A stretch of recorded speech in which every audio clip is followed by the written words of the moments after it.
Hello and welcome to RPG Research. I am your host, Hawk Robinson, also founder and president of the nonprofit 501c3 RPG Research, studying the effects of all role-playing game formats and their potential to help improve lives. This is our weekly Tuesday researchers meeting, and this is where we address various administrative updates on everybody's research projects, blog postings, essays, etc.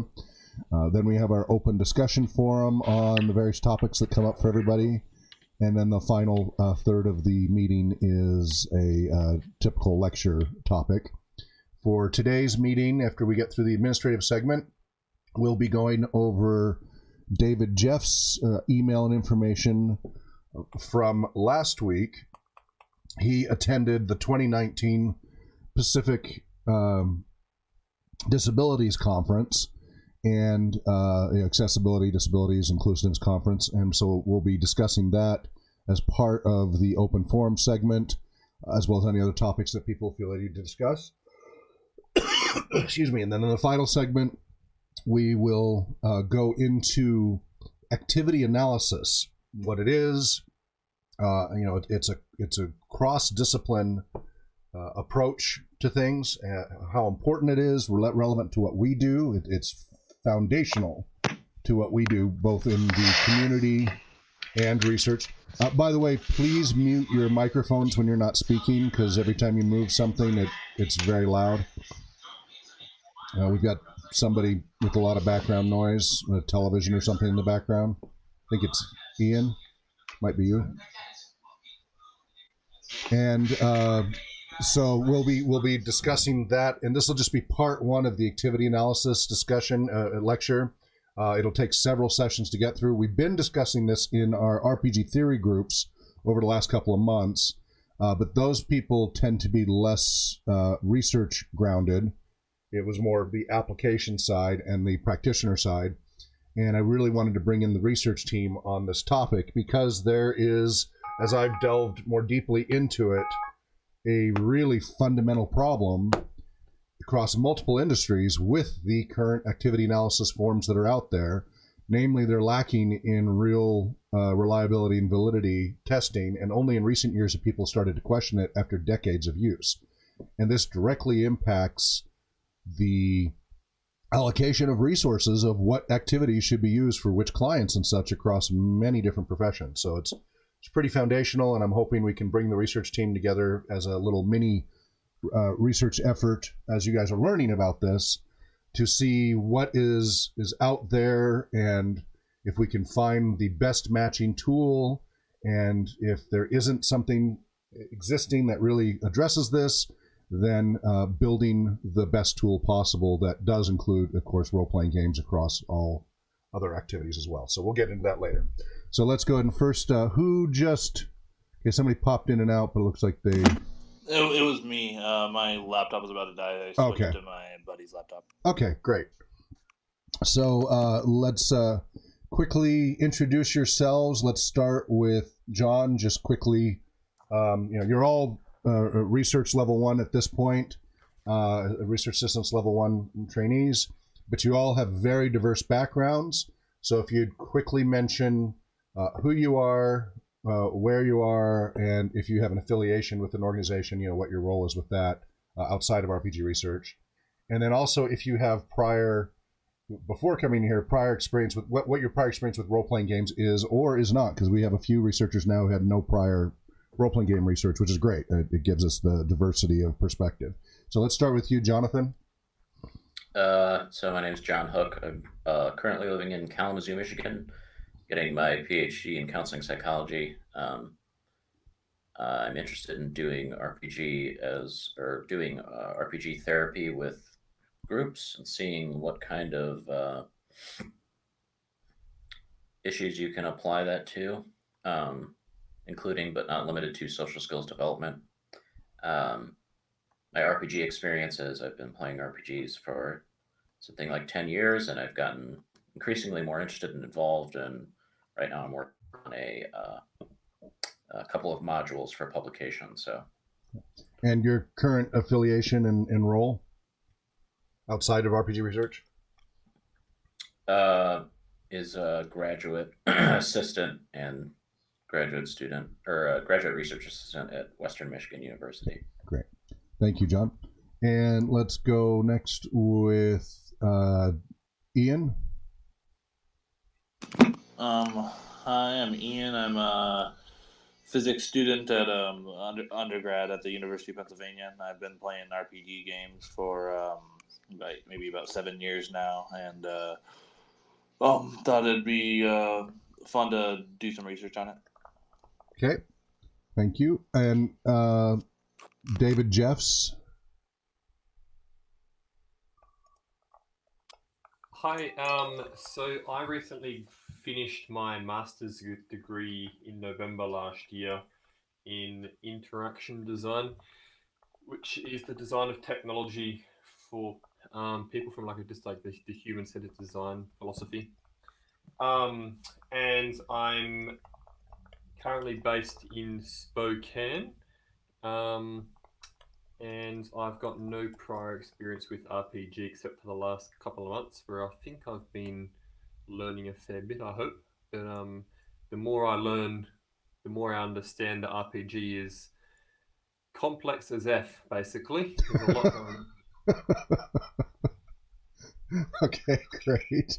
By the way, Daniela, she won't be joining us for a little while. She's in flux trying to get settled in. She moved from California here to Spokane area, and she's trying to get her work situation settled in, but she did send an email yesterday letting us know, she still intends to be active once she gets settled in. She's also a PhD candidate who was resuming this fall, who also did not have any prior role-playing game experience. And she's also originally from Romania, and so she has some very interesting perspectives about play in general and leisure time in general that is useful to have. So I look forward to her being actively engaged again. Go ahead, David Perlman.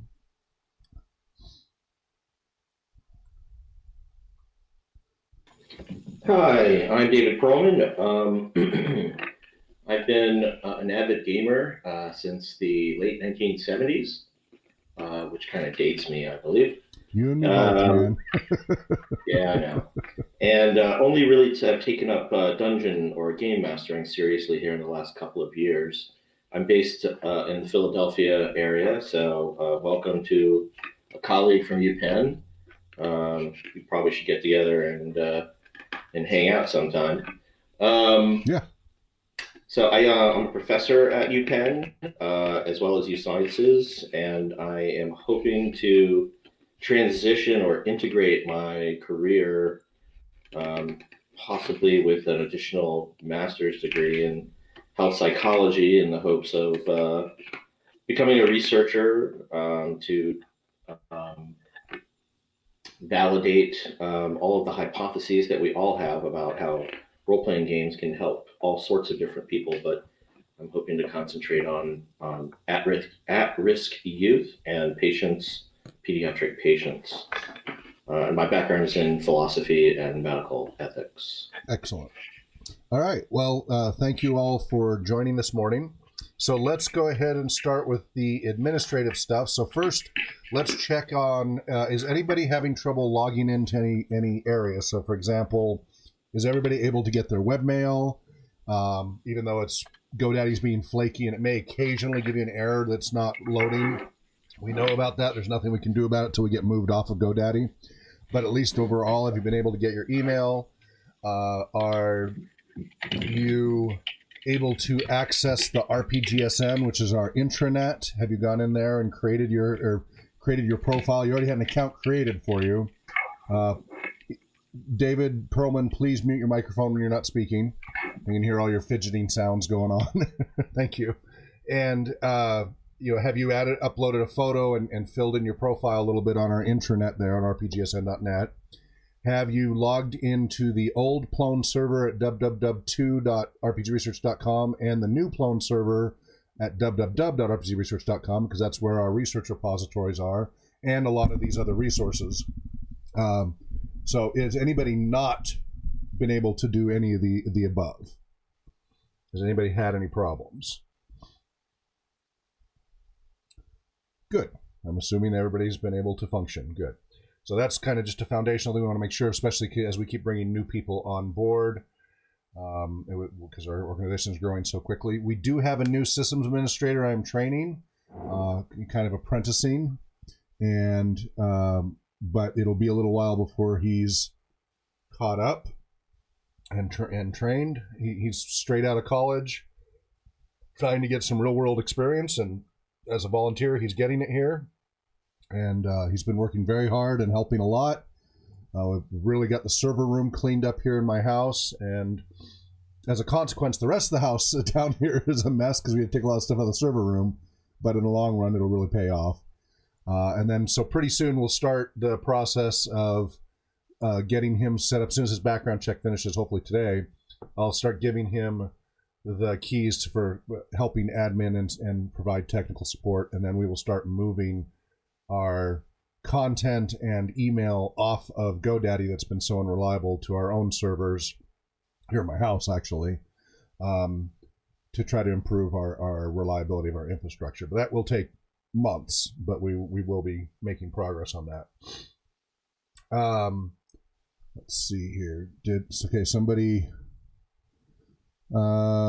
shoot me an email. Okay, so you guys are, so Ian, I don't know if you noticed, there's a chat box in the left-hand corner there you can open. David Perlman sent you a text message. By the way, you guys can also, where that hand symbol is, you want to raise or lower your hand. Now, I have to be looking at the screen to see it, otherwise I won't know.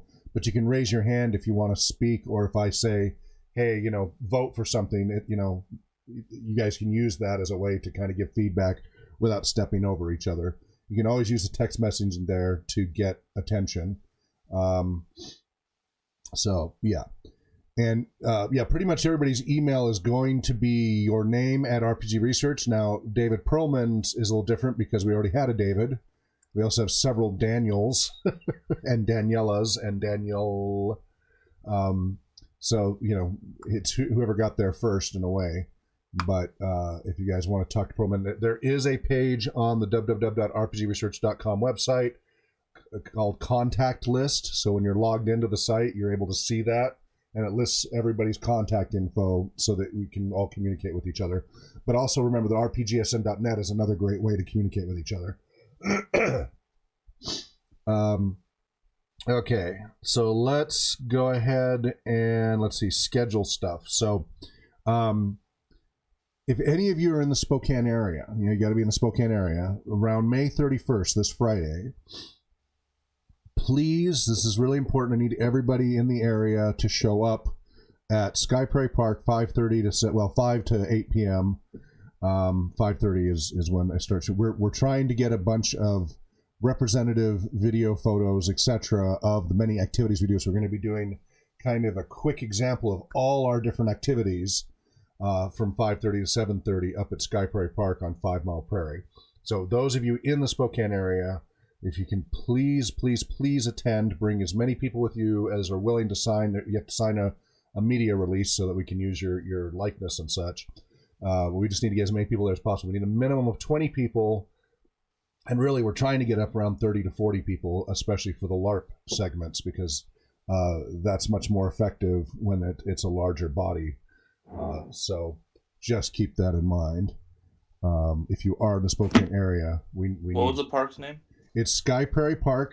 So you haven't seen the multiple emails about this? I think I have, actually. Okay.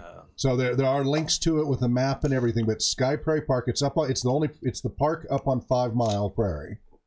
Got it. It's the big park up there. So I will be up there all day Friday setting up with the bus, the trailer, and the SUV, so the whole RPG fleet.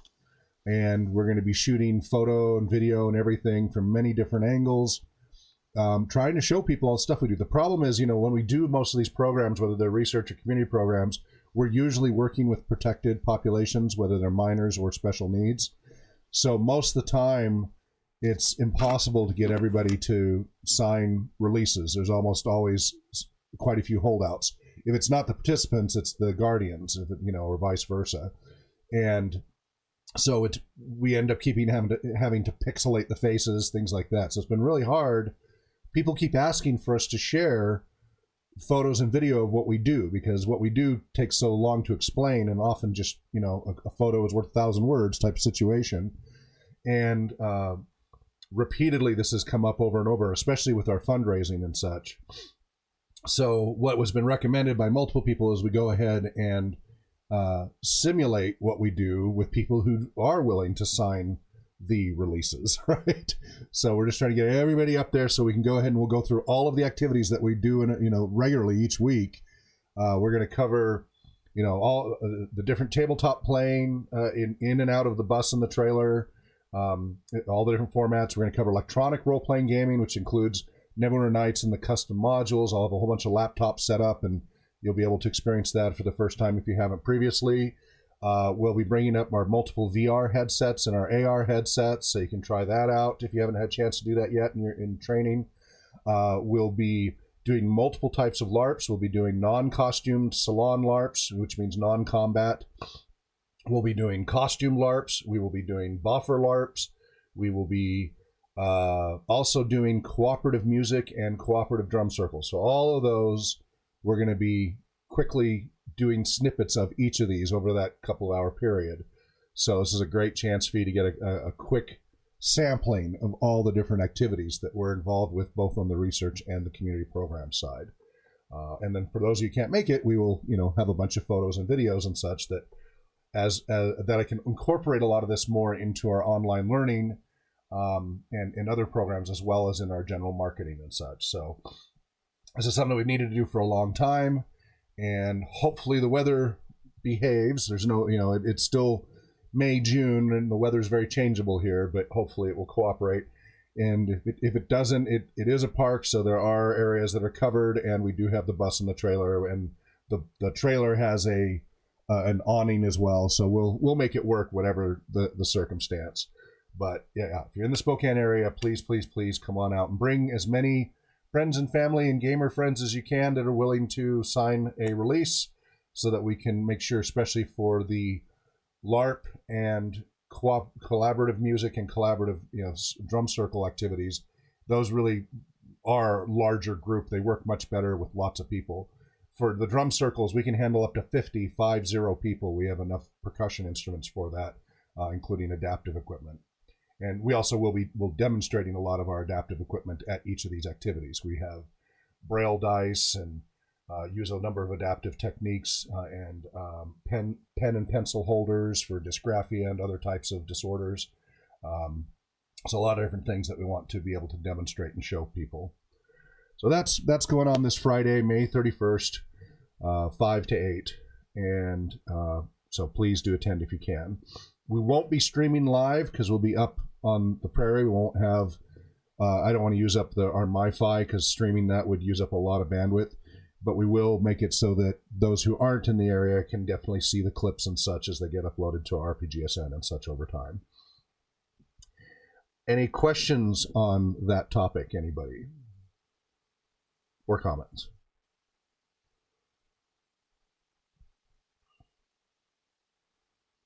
Okay. Next question. How is our current schedule working for everybody? Because the last two Sundays, the Sunday before last, nobody attended. And day before yesterday, the only one who made it was Jonathan, and nobody else attended the Sunday researcher meeting. Is this Tuesday slot the best slot for everybody? Is this just going to be good for the summer now that school's getting out, or is this something that'll work for you ongoing? Anybody want to comment on that? I'm waiting on hearing from a part-time job. Depending on hours, I will either do Sunday or Tuesday, so I kind of like having both slots open, I guess, at the moment. But okay, good to know. Anybody else want to comment on that? Yeah, David here. David Jeffs here. Yep. I'd much prefer having just any time during the week, just Monday to Thursday, prefer for me. And it's good for me just having one session a week as well, just for my agile process. Yeah, no, I mean, the two sessions were not meant for people to attend 2 sessions a week. It was to make sure that people who had different schedules could attend 1 session a week on a schedule that worked for them. And I'm just wondering if the Sunday is the best slot, or if I need to pick a different slot for people who can't do the Tuesday slot. So, okay, so David Perlman says Tuesday's best for him. Good. And is there any thoughts regarding having just 1 session as well? Because I think it's valuable having everyone in the same session. If that's unfortunately, there's just too many people who have jobs and such Monday through Friday who can't do the Tuesday thing. So that's why there has to be something either in the evening or the weekend instead. So some of them aren't here right now, as I mentioned, but that is why we set up the Sunday one, was for those who just absolutely couldn't do the Tuesday thing. But I'm willing to do a weeknight slot or a Saturday morning instead of a Sunday morning, if that would work out better. But it sounds like for everybody here, except for maybe Jonathan, because we've talked about this already, the Tuesday slot's the best for you, and so that's fine for me. I don't have any problem with it. I just want to quickly gauge where people are at on that. And my hope is that those who haven't been making it Sunday, some of them indicated it's because it was finals, and some of them are having life, emergencies right now. So hopefully that will settle in the coming weeks. But I just wanted to put that out there for discussion if anybody needed to comment. What else? Have I already told everybody that the meeting with Spokane Parks and Rec Therapeutic Recreation Department went extraordinarily well a couple weeks ago? Does everybody know this? I've not heard of it. Okay, so we had a wonderful meeting a couple of weeks ago with Spokane Parks and Rec TR Department, Therapeutic Recreation Department, and we're basically partnering up. And so, our community programs that we currently have are going to be on their website catalog in coming weeks as I get them that info. And B, they're going to put both the RPG research and the RPG therapeutics programs and help us create additional programs like on Saturdays into their upcoming fall catalog, which goes out to like 500,000 people around eastern Washington and northern Idaho, actual mailings, postal mail, in addition to being online. They will be helping us have resources for parks to use. They'll make it really easy for us to have more facilities to choose from for free. And they also can help us partner up with more of the schools during the winter to use those facilities when the parks aren't appropriate during the winter. They're really excited about what we're doing. It really is so in line with what they do. The meeting was only supposed to be an hour, and they came out and saw the bus and the trailer and everything else and kept talking. We were a good 35, 40 minutes into it when they really needed to go, but they really didn't want to. So really good relationship and partnership developing there. Additionally, they want us to add some additional drum circles to the catalog, and they would love for us to start doing the retreats and camps that we've done in the past. So probably next year we'll have that going. So that is a huge milestone for the region, right? We do stuff in across the U.S. and the Northwest, but here in the local region, that's a really big one. That's very exciting. So I just want to make sure you guys are in the loop, because that's going to give us. They're also with research related.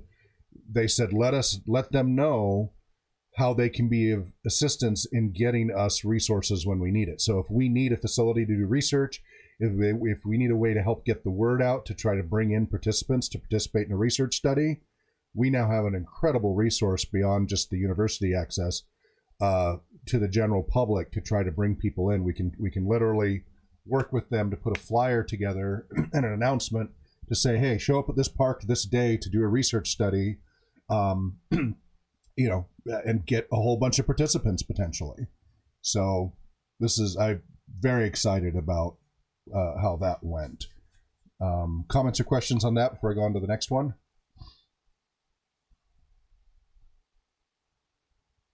Excellent.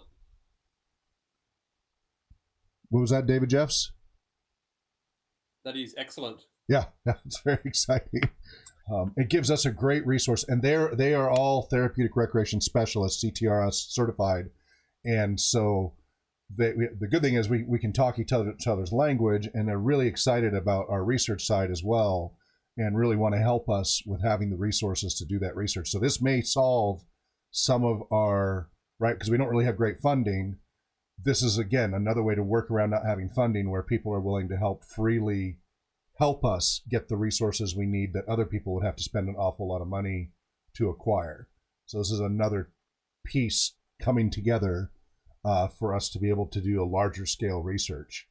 Again, their mailers go out to 500,000 people. They've got their online presence, and they have just scores and scores of facilities. And this is just the Spokane city. I still have to have conversation with Spokane County, and then the other places like Coeur d'Alene, Post Falls. So this is just the beginning. But this is a really big milestone, and it does help us on the research side over time. It'll give us a lot in resources. So if nobody has any more, again, one more chance to comment if you'd like. Otherwise, I'll go on to the next milestone. I've got one question. Please. So the current TRs at the Spokane Council, was it? Spokane Parks and Rec. Spokane Parks and Recs. Yep. What current programs do they have? If you take a look at, let's see, let me get you can take a look at their catalog. If you just Google Spokane Parks and Recreation, Therapeutic Recreation, you will get the website. It's my.spokanecity.org/recreation/therapeutic. And you will see their website and catalog and everything. You can download their catalogs, etc. And so you got socialization, trips and tours, dance, music and theater, fitness and wellness, sports, ski and snowboard, camps, and much more. So you can check that out. The other great milestone, which I don't know if you guys already saw in the email and such, is we're still waiting for official word, so it still isn't 100% official. But back when I formed RPG Research Project in 2004, one of the early goals was that someday we would hopefully speak at the National American Therapeutic Recreation Association, but that would be down the road. I would be hesitant to do that till I was ready. And so over the years, we've presented at the Washington State Therapeutic Recreation Association, WASTRA, many times, including at Seattle Children's Hospital, Eastern Washington University, Western Washington University, etc. And then also the Northwest Regional, Pacific Northwest ATRA, and in Portland and such, multiple times. And which is where I met Professor John Datillo from Penn State, who's asked me to write the book chapter on RPG therapy for the textbook. And so done that a few times. And finally this year, when they did the call for papers and presentations, we finally, for the first time, sent in 3 proposals, hoping that maybe one of them they would accept.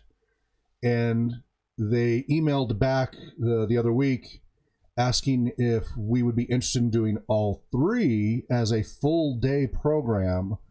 And the conference is in Reno from on Saturday, September 14th through Tuesday, September 17th. And so they would like us to do, they've asked us to do, so I put together and sent it to them just this weekend, a full day, 8 a.m. to 6 p.m. Saturday, the first day of the conference, and everything that we proposed, and then some. So it's not 100% official that it's a go, but the fact that they asked us to do that is very promising.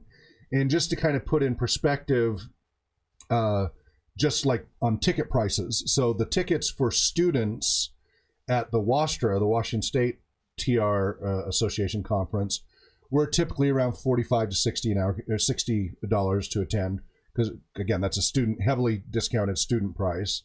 The regional Pacific Northwest ATRA one was in the $80-$90 range. This national one is in the $550 range.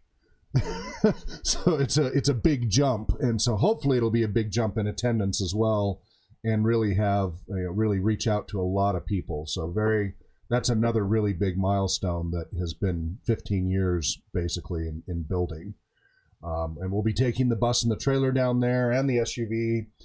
John and Danielle will be with me, and so all 3 of us will be down there. And also, it looks like Professor Messina from Eastern Washington University, who is the head of the Therapeutic Recreation Department here in Eastern Washington, who's also on our board. Sounds like she might be down there as well, and so she might be able to participate with us in that as well. So that is September 14th to 17th. Really, that is just a really big, very, very excited about that. If you want to learn more about it, all you have to do is type in Reno American Therapeutic Recreation Association 2019, and you will find, or just basically Reno ATRA 2019, and you'll find the info about that upcoming conference. Also, for those of you who didn't know, we are working on the RPG Conference 2020, which is where we're trying to bring in at least 10 other researchers from around the world outside of RPG research to talk about the latest state on role-playing game research around the world. And that is, we're tentatively talking somewhere maybe around August or so, of 2020. It looks like we might be able to use Eastern Washington University as a facility at a discounted or free rate. We will see. So that is also building for next summer. Questions, comments on all of that administrative stuff?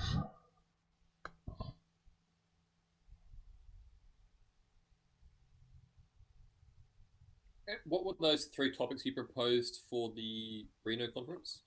They are, let me go pull those up.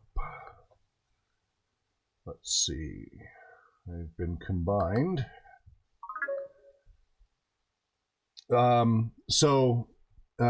With the combined version, it's now kind of four parts, but it's really 3 different topics. So part 1 is role-playing game introduction, history, theory, research, and hands-on examples. Again, these are always in the TR perspective, but I also bring in the neuroscience and research psychology perspective as well. It's always multidisciplinary. Parts 2A and 2B. So 2A is role-playing games for toddlers, youth, adults, and seniors. Part 2B is role-playing games for specific populations and consideration needs. So first we got the age spectra. Then we go into groups such as specific therapeutic recreation program plan examples and evidence in practice using role-playing games to achieve measurable results and adaptive considerations for at-risk populations, youth and adult, ADHD, anxiety disorders, aphantasia, autism spectrum, brain injuries, deaf and hard of hearing, learning disorders such as dyscalculia, dysgraphia, dyslexia, and others, muscular dystrophy and cerebral palsy, visual impairments, social phobias, and social skills development for many populations. That's part 2B. And then part 3 is RPG and TR professional issues and development. So professional development issues and considerations when integrating role-playing games into therapeutic recreation facilities or independent contract or private practice. And so it goes into all the different considerations and challenges there, because you can often get a lot of pushback from facilities because of the stigma against role-playing games. I've run into it many times. Also training, if you're a TR and you're interested in learning about role-playing games, what are the resources for that, etc. So that ends up being a full day conference from 8:30 a.m. to 5 p.m. is what that works out to, with breaks and lunch and all of that in between. Sweet. Yeah. It's going to be a very long day for you. Yeah, but really, that's actually a relatively short day for me. I've been doing an awful lot of these 7 a.m. to 3 a.m. days, so. But it will be. It will be a long trip, getting down there, getting set up, doing it. And then hopefully I can talk them into letting us keep the bus and trailer out there, for touring during the whole conference, Saturday through Tuesday. So I'm hoping this will be the really big national impact on TR. Because again, the strange thing is, except for the people I've trained or who have seen my presentations, I have not found a single person in therapeutic recreation who considered using any kind of role-playing game as an intervention modality, unless they saw my lecture or my paper. And that's only happened in the last few years that started to show up in TR. So, which is shocking, because as we've gone through other lectures, they merge so beautifully. They complement each other so much. But it is for what it is. And I conjectured about maybe it's because previously most of TR folks came from either the sports jock background or the outdoorsy background, and that the stigma against role-playing games just kept them from even considering it as an activity. It wasn't in any of the literature at all. That's now changing thanks to, we're getting to write the book chapter for the textbook, etc. So, and geek culture is becoming more accepted. So I've started to get phone calls from people in TR students who have been asking about this independently and then found out about what we're doing, and so have interviewed me and have helped them with their papers. So it is finally changing, but it's been a long time in coming for this entire profession.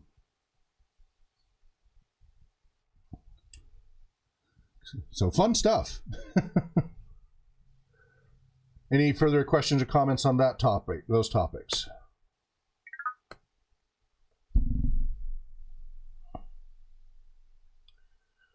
Okay. Let's see. Does anybody currently have any assignments for moving the content from the old server to the new server, or do I need to do a fresh reassignment for that? Has everybody completed their current assignments for moving content, at least as far as what you have so far been assigned? Is anybody not finished with the moving? Is it time for me to allocate that once again? I don't believe I've been assigned any yet, but So, I think Ian? it's probably because I just got a training. Yeah, you're new and you haven't had a chance to do that yet, but that's Okay, I thought so. good to know. Yep. Okay. So David Jeffs, I gave you some, and you've already completed yours, right? As far as what you've been given so far. Yeah, so those ones a few weeks ago, which I moved. Yeah. And just I was checking Omar's. Yes. Moving, basically. And Yeah. did you finish that process? Yes, that's all finished. Okay, good. And David Perlman, you probably haven't been assigned anything yet because you're new, correct? Okay. And Jonathan, did we ever get around to assigning you some? Because I think you've kind of slipped through the cracks on doing some grunt work. Yeah, I had some assigned. I haven't finished what you assigned me. Okay. Now I know you've been having stuff that you've been juggling, so just when you can get a chance to get that finished. All right, so let me put this on I my... think it was a general guideline as far as what to, like, I don't think there was, it's like an hour a week or something, but it wasn't, Oh, I didn't give you a specific batch to do? No. Oh, okay. I don't think so. All right, so it sounds like I'm due to do assignments. Okay, so assign content, move batches again to everyone. Now, Jonathan, did you get the training as far as how to do that, as far as the left browser, right browser, copy, paste, creating? Okay, good. And David Jeffs, you've got that training as well, I assume. So, but I believe Ian and David Perlman, you have not received the training of how to move content from the old server to the new server, correct? Yeah. All right. So I need to put a training session together first for the new folks. So I'll start putting that together. So what this is about is we have our old server content at www.rpgresearch.com, which has over 3,800 content items. If you include duplicates, it's over 6,000. Unfortunately, there's a lot of duplicates. But there's 3,800 original content items. That includes essays, blog postings, videos, miscellaneous files, etc., that are all related content that need to be moved over. Some are more research related than others, but we're trying to move all this content over to our new server at www.rpgresearch.com, so it's all in one place. We only have about 500 content items or so on the new server. We want to do it manually rather than a bulk export-import, because there's a lot of cruft that has built up over the decade and a half that's been accumulating, mostly my fault. And so we're trying to do it in a methodical way, but what it also does is it exposes you to a lot of what's there that you might not come across in your own searches, and can hopefully trigger interest in ideas and questions that you might not otherwise have thought of, because you're just being assigned this block of stuff that you might not otherwise come across. So what we found is it's been very useful for triggering people's blog posting ideas and potential essays and research topics, exposing them to whole new areas that they never would have considered. We found that to be a pretty effective way to do that. So yes, it's kind of grunt work, earning your stripes. It's helping us with an administrative issue of trying to move all that content, but it also helps as a researcher to get exposed to what's out there. And we still have a lot more of that content to move. Once we've finished moving that content, the next step is bringing the database up to date, because the old server kind of stops around 2016, 2017, when I really changed my energy from that to trying to get everybody trained and such. So I haven't been able to keep that database up to date in the last couple of years. And so we need to get updated, because there's been a lot of content coming out just the last 2 years, and we need to get that into the new system as well. And so for some of you who've already helped with the move several times, I'm probably going to start assigning some of you to getting the new content on the new server, whereas the others of you who haven't done this yet, I'll probably assign helping continue with the old move, so that we're kind of in parallel, can keep getting things updated. But the goal is to have a single repository that you can search, full text indexed, to make it a lot easier to find the relevant content related to role-playing game research. And we have a lot of restrictions on what we can make public, unfortunately, because of copyright law and such. So we have to work within those confines, but we can do an awful lot and still be compliant. Once we finish moving the content, there's a number of them that are stubs or ones that we can't make public that we're going to start assigning each of you to do as little mini research assignments, working up towards your bigger ones. You'll read through that paper, and then I want you to write about it. You're going to do a specific literature review of that particular research and write about that particular piece, and that piece we can make public that you write, right? So that way it helps get the word out to people around the paywalls. They'll still have to go through the paywall to get the original, but you can give your research viewpoint on it to help make it available to more of the public. And so that's something we'll be doing once it's all organized, cleaned up, and moved over there, is each of you will get those, and hopefully you'll just be inspired to want to do it. You'll read one as you're moving things and go, this is one I want to really write about. Some of you will do it in your blog postings, and maybe that'll be one of the ones you do for your 2 essays a year. So that is where that is at. So I'll need to get you guys scheduled for the training on how to do that process, and then I need to refresh doing the assignment process. Comments and questions on that? Oh, sounds great to me. Okay. Anyone else? Okay. Yes, go ahead. Just to clarify, what do you mean by the old move and the new move? The old content and the new the old server and the new server. Oh, okay. So I thought you were talking about 2 separate moves. Well, there's the content from the old server to the new server, and then there is updating the new server with newer content, right? Because the content on the old server stops about 2016, 2017.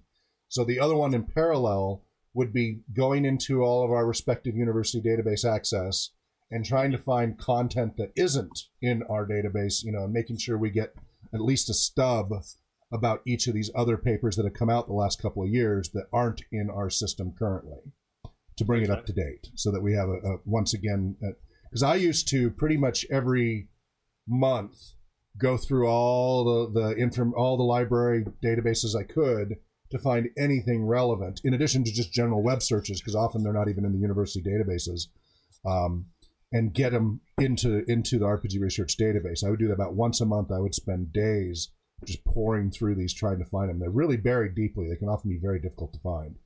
And go ahead. I've got one suggestion. I'm not.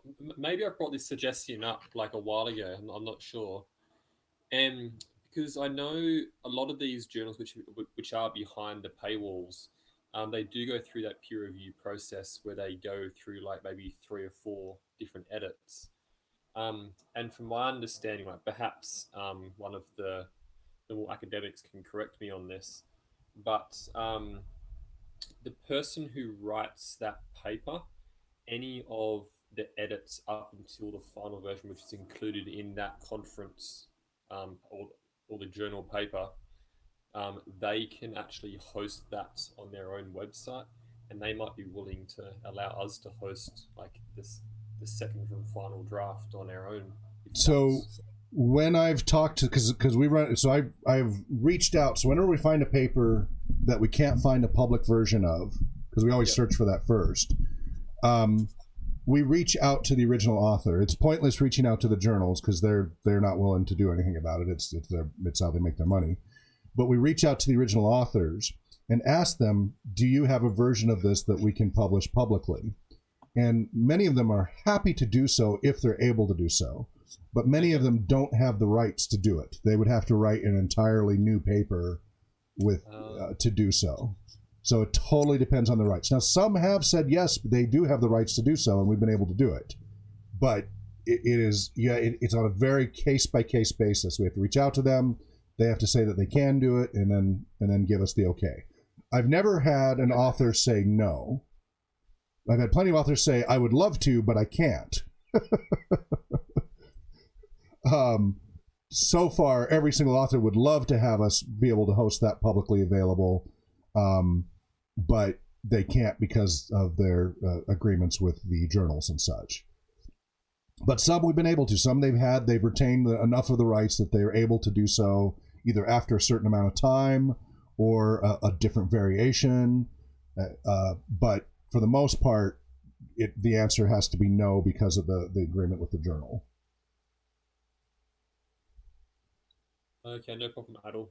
So, but it is part of our process. It is part of our process of what we can and can't make public as we do reach out to the original author. Okay, sweet. Any further comments, questions on this?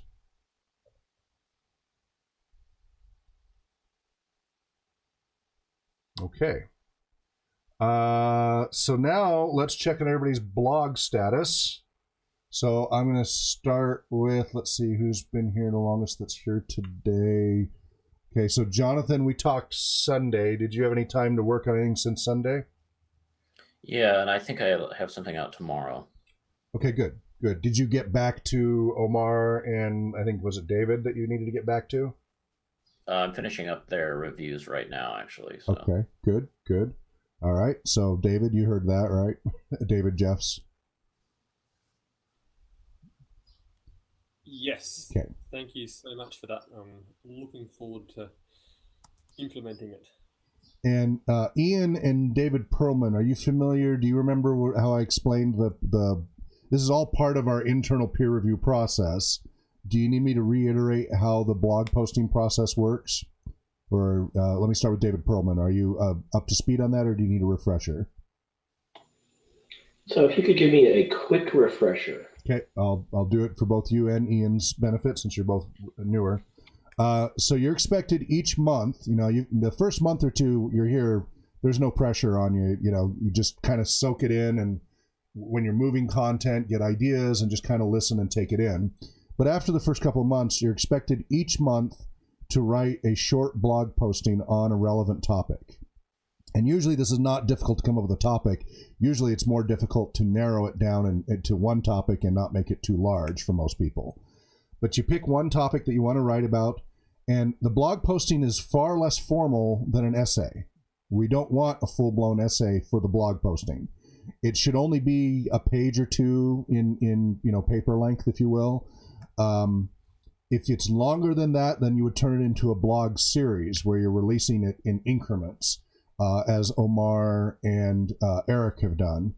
Omar doing it on role-playing games in Saudi Arabia, and also on, what was the other topic he was working on? Prisons and such, and Eric doing it on Bleed. So they've been doing multiple blog postings on that as they go deeper. And so basically as they go deeper and deeper, they've kind of shared their experience. And that's part of the point, is it's a more approachable level as you're going through the learning process. And it can be very casual. Sometimes it's been written from a humorous perspective. Other times it's in a dry style. Whatever style you want, that's fine. We do use APA citation in the blog posting, but we only require 2 quality citations. They don't have to be limited to just peer-reviewed products. So, for example, if you're talking about current fandom pop culture issues, you don't have to have it be from a peer-reviewed journal if you're giving an example of some fandom issue that you can show out there as a good example. But we want at least 2 good citations in your blog posting, and that's it. It's meant to be lightweight, some easily digestible, an introduction as you're going through and learning stuff. It lets people start. It helps you develop a little bit of a following as people want to know more about your perspective on the various topics we research. But the primary purpose is to help you get experience doing our internal peer review process, and starting with something small and light before we get into the deeper 2 essays a year. So the essays are much more formal, they're longer, they take longer, and you're expected to do 2 of those essays a year. But we start with the blog posting. So once a month, you're supposed to be releasing a blog posting. And it can be, as I said, pretty casual, as long as it's, of some value. And you can take a look at our existing blog postings to get some idea. The process is you do your initial, you propose a topic during these meetings and say, hey, this is a topic I was thinking of writing about, and we're not going to veto it, but what we might do is give you additional feedback of, okay, great, that's a topic. You might want to take a look at what Eric's been doing, or you might want to take a look at this resource. I have a ton more resources than are on the website just because I haven't been able to upload them from my laptop. So I tend to be a good resource to point people in directions to find things because it's in my head. And I'm trying to get it all onto the website, but there's an awful lot there. So by bringing it up in the meeting, I can help point you to those resources to help make your life easier. And then you go ahead and write your rough outline and such. And then, so the next meeting you bring that, you kind of show that to us. We again help you with any feedback that might be helpful for you to be more effective in that writing. Then you work on your rough draft. When you've got your rough draft in just rough draft form, you fire it off to the less senior people above you. So like if you're volunteer ID 62, you don't want to fire it to volunteer ID 63 because they're more junior than you are, but you look for the next researcher on the volunteer ID on the contact list. So like volunteer 59, and fire off a draft to them for feedback. And then they fire it back to you. And you don't wait too long. You give them a couple of days. If they don't respond, send it to the next person up the chain, more senior, etc. But you get that feedback, and you can keep working on it, but you're waiting for feedback from them. And you go through at least 2 or 3 of these getting feedback, and then finalize your draft. And then eventually it works up when you think you've got it finished. Finally, it comes across me, and I do the final review, and I usually find little tidbits and things to help give you some more resources that can help you with that final version. And then once you've incorporated those, then we publish it to our Patreon supporters first, and then about a month later it becomes available to the general public. And then that just helps with that. Now, right now we're doing it through email because, as I said, our infrastructure we're still kind of improving and overhauling. When this is all working properly, you will do it all through the Plone website, the www.rpgresearch.com website. So what happens is you'll create the content privately in your folder, and then you will send it. And the reason why we use Plone is it's a full-blown content management system with completely customizable workflow. And so you can submit it into a queue that will, once this is all working, email who the appropriate person is. It'll tell them, hey, you have something in your inbox to review, and then they review it, and then they click, complete when it's done with the updated version. That comes back to you. Then you fire it off to the next person. So eventually this will be a lot more automated through the website rather than this kind of clunky email approach. For now, we're just having to deal with it through the email until we get that all in place. And then it goes public, right? And then you're on to the next one and the next one. So the point is to get into a rhythm of doing this process where you've basically got 2 blog postings you're always working on. You've got your one that's almost finished and the new one that you're starting on, and you're just trying to get into a rhythm of creating this content and keeping yourself up to date on what's out there and sharing your thoughts, sharing your experiences. And you may go back later and go, boy, that blog posting from 6 months ago, I was really naive. I can't believe I came to those conclusions. Well, now write a blog posting about that, right? Really help share in the process. But again, my hope is, and what we've been seeing happen is over time, you get better at it. And so the review process gets smoother and faster. Then after you've been doing that for about 6 months or so is when you start working towards your first essay, right? And that's going to take longer. And that's why we want you to be good at this process with something simpler and easier before you take on something larger. One of the biggest slowdowns with the blog postings is a number of folks try to write really big essays and get stuck in analysis paralysis, or are waiting on survey data to come back. So if you're doing something that relies on other people like survey data, you need to have another blog posting to work on that doesn't have such a dependency, because those kinds of blog postings can take months to complete. And so you need to still be working on something else to keep putting something out there each month so you get your rhythm, keep your rhythm going.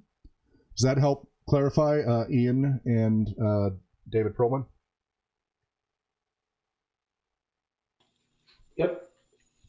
Any questions on that? You may have mentioned this and I just missed it, but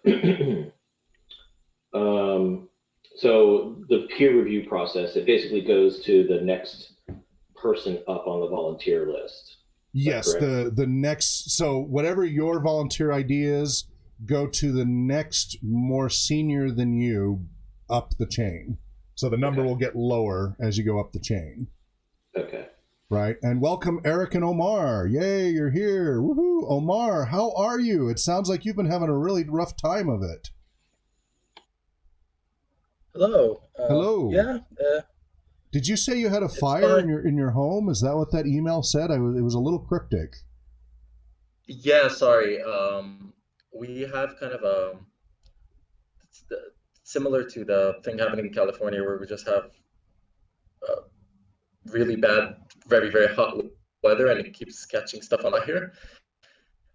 So we just had an electrical fire. Everyone's fine. Everything's fine. But I just lost my laptop in it. Oh. Oh, Yeah. man. Yeah. Well, I'm so sorry, but you're okay. Everybody's okay. It's Yeah. No, it's okay. Okay. Just very inconvenient. yeah. Well, you've had a rough go last few months between your wisdom teeth and complications from that, and now the fire. That's rough. Well, welcome. I'm glad to. It's not my year, is it? Yeah. Hopefully, it'll get better for you. So Omar, so everybody, Omar, go ahead and introduce yourself. Tell it, because we've got a number of new people here. Tell them where you are, what your background and degree and focus you're coming from, whether you had prior role-playing game experience or not, and if so, what area of role-playing gaming, and then what your area of focus is currently. Okay. Hi, everyone. I'm Omar. I'm from Saudi Arabia. I graduated with a psychology degree with a focus on neuroscience. And I come more from a video game background, although I do have some experiences playing role-playing games, but not nearly as intensive as some of the other people here. And your current area that you've been kind of delving into with your blog postings and such. Oh, it's RPGs and Prisons, which should be the upcoming main essay, the one that all the researchers get to contribute to. Cool. This is more of a preliminary, just overview Yep. type essay. Yep. Yep. And then, by the way, for everybody, Omar, his background is both Saudi Arabian and Egyptian, so he's been able to give some interesting compare and contrast between the cultures, between Saudi Arabia and Egypt, between competitiveness and cooperativeness, and engagement in role-playing gaming and such. So it's been really helpful for the different cultural perspectives from that side of the world that we wouldn't normally have access to. So that's an additional insight he's been able to provide. We appreciate it. And then you said you were asking me about, you found a store. Well, let me go to Eric, and we'll come back around in the open forum such. So thank you, Omar. Eric, how you doing? Sure thing. I'm well. Good. And No fires, yeah, good. Yeah, you're here in Spokane as well. luckily. And just a reminder, you're going to be able to make it to this May 31st thing that we're trying to get everybody who's local to attend, that we need everybody to attend who's local. May 31st, 5 to 8 p.m. up at Sky Prairie Park on 5 Mile Prairie. Which is this? This again? Friday, May 31st. Yes, but what is the event? I remember. It's the photo video thing that we need all hands. We're trying to get as many people to show up Oh, right. to help with our training yes. and our promotional stuff and all of that. We need as many people as possible. I should be. Yeah, I foresee no issues at this time. Okay, please put it on your calendar. We're really counting on everybody making it, because we need a minimum 20 people, and we're really trying to get up around 30, 40 people. And the nice thing is, you'll get to experience a little sampling of everything we do, between all of our different tabletop games, our electronic role-playing games like Neverwinter Nights, our multiple VR headsets, our AR headsets, our different forms of LARP, our cooperative music, our drum circles, all of that you'll get to experience snippets of for the first time, which will hopefully be helpful in just having some ideas about all the different areas we look at.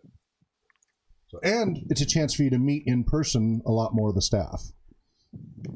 And there will be pizza and beverages too, if that helps. Oh, well, pizza and beverages, I'm in. So that's Sky Prairie Park. It's up on 5 Mile Prairie this Friday, May 31st, from 5 to 8 p.m. The info should all be in your email, but please put it in your calendar, and bring anybody you want to bring with you that is willing to sign a release, so a media release, because we need as many people as possible to participate. Okay. Yeah. Okay. I now, shouldn't have any issues making that this great, weekend. great. And if you would go ahead and introduce yourself, Eric, your degree and background, and what you've been, where you're located, and what you've been working on recently related to RPG research, and what kind of role-playing game background you had previously too. Okay.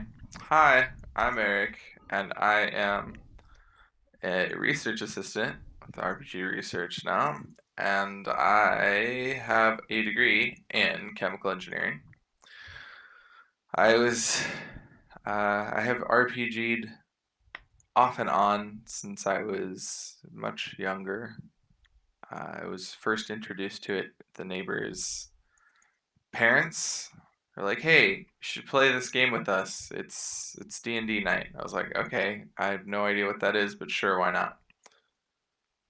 And then I played off and on until now, I suppose.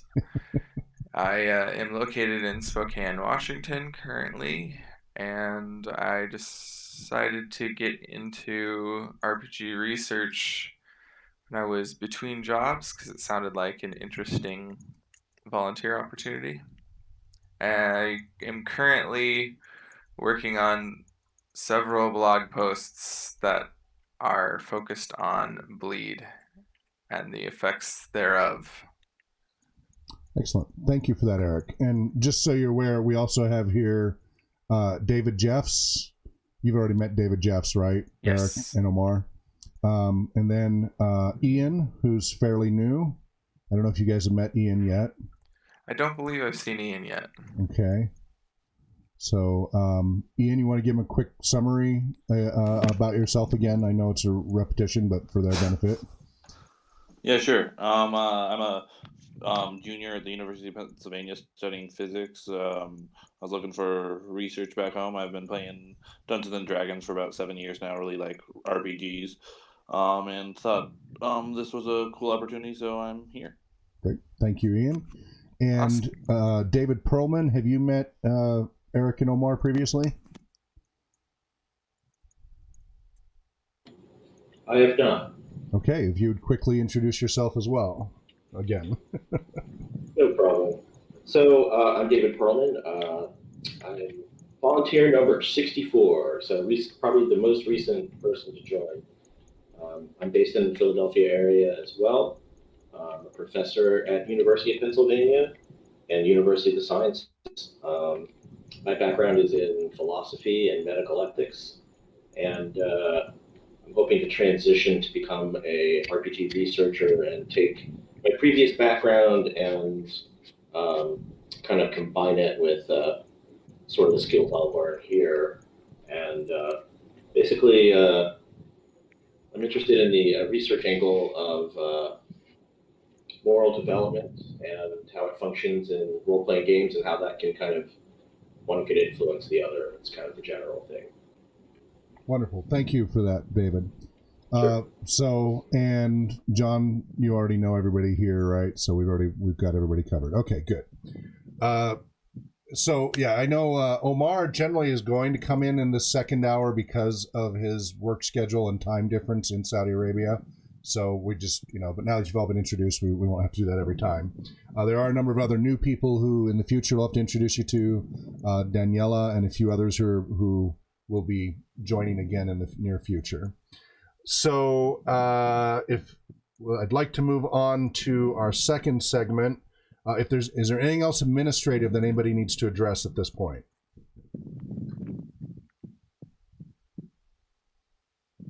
Okay, so moving on. So the second part here is the open research discussion forum. So before we delve into David Jeff's topic, giving feedback on his experience at the 2019 Pacific Inclusiveness and Disabilities Conference and topics of interest, this is where you get to open the floor, where you have a research topic that you want to bring up for some feedback and discussion, that this is an open forum. Is there something you needed to bring up at this point? Anybody? I'm going to go through each of you to ask. So I will start with Jonathan. So the only thing I have to bring up is I got in touch with the individual from Reddit who is a jail therapist. Oh, yes. Promised to get in touch with. I gave him the whole spiel about what we do, and he said, "Yeah, sure." So it sounds like he's interested in connecting. Good. And I ask you how you wanted me to go about that. You want me just to give him your email, or? Yeah, that's fine. You can feel free to spread my contact info. Email's the best way to introduce me to anybody you think is appropriate. All of you, you're welcome to do that. Cool. So, and if you don't know what it is, it's HAWKE at rpgresearch.com. Okay. Thanks, Jonathan. And David Perlman. Nope, I'm good to go. Okay. And David Jess will come back to you in a minute. Eric. I don't have anything at this time. Okay. Since you came in late, what is your status on your blog posting? I should be sending it off to you after the meeting. Okay, good. Unless Jonathan wants to take a look at it now that he has returned. Yeah, he's supposed to get that back to you this afternoon, I believe, right, Jonathan? Yeah. Oh, Yep. right. Yeah. Okay. Good. Yeah, then I will send it back to you hopefully tomorrow Perfect. morning. I look forward to that. All right, Ian. I think I'm also good to go. I don't think I have much to say. Omar, where are you at on things with all of your life chaos? Have you had any chance to work on anything? Oh, yeah. Well, before that, I had finished it. I sent it to Jonathan, but now thinking about it, is Dan still active? Dan from Brazil? Yes. He's still touring the world. Don't worry about Dan right now. He's too busy touring the world. Jonathan said he's going to send it back later this afternoon as well for yours as well. Yeah, then that's fine. Then I should just edit it afterwards and send it to you. Okay, great. And any general research topic you wanted to discuss, like or something new that came up you want to discuss in the open forum? No, just the tabletop game we had last week. So you did go ahead and join that group? Yes, it was in a different city, and it was run by someone who is American. And apparently he runs it every week. Great. And how was your experience of that? It was very, very good. It was very applicable. He does it mainly for teenagers, but he gets a lot of people with sort of severe social and mental disabilities and learning disabilities. Mm-hmm. And obviously from a different cultural background, but it was really interesting observing how someone does it in real time. That makes sense? Not just theory, just actually seeing it. Right. Yeah. No, that's good. I'm glad you got to do that. Did you participate or just observe? I played a game, but then afterwards I really wanted to see exactly how he dealt with the situation, because he does not have a background in therapy or anything like that, but he seems to be very good at he's a very good GM, but he's also good at catering to every specific person's need, because they were dealing with people with severe issues. Like there was one kid who had very, very aggressive autism, from what I can see. Mm-hmm. Mm-hmm. And his parents kind of left, and he doesn't know the kid. Apparently he doesn't come very often, and I just wanted to see how he would deal with the situation. Mm-hmm. It was really good. Oh, but good. I only played one game. Okay, well that's good though. That's good to get that exposure. So, excellent. Anything that really stood out for you as an experience in the actual playing part when you played?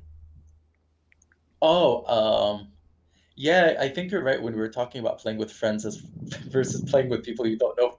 I guess you do have to be a lot more careful when it's people you don't know. Yeah, it's very different. Suddenly everything I decided or said had to be thought very carefully, because you don't really want to upset someone for no reason. Mm-hmm. It's definitely a different play style. Yeah, because that was only my second experience ever playing with people who aren't friends. Mm-hmm. Mm-hmm. Good. You should definitely try to blog about that if you can, to capture those thoughts. while they're I still will. I'm fresh. trying to get in touch with him, but he seems extremely busy. Yeah, that's fine. But I mean, just your own experience. Hurry and just write that down while it's still fresh in your head. Capture that experience, because you'll never have that be as new an experience again. Okay. So capture those thoughts, and then you can ruminate as a blog posting topic over time. But capture those thoughts while they're fresh. Hi, Hawk. Yeah, sure. This is David Perlman. I had a thought that just occurred to me that Shoot.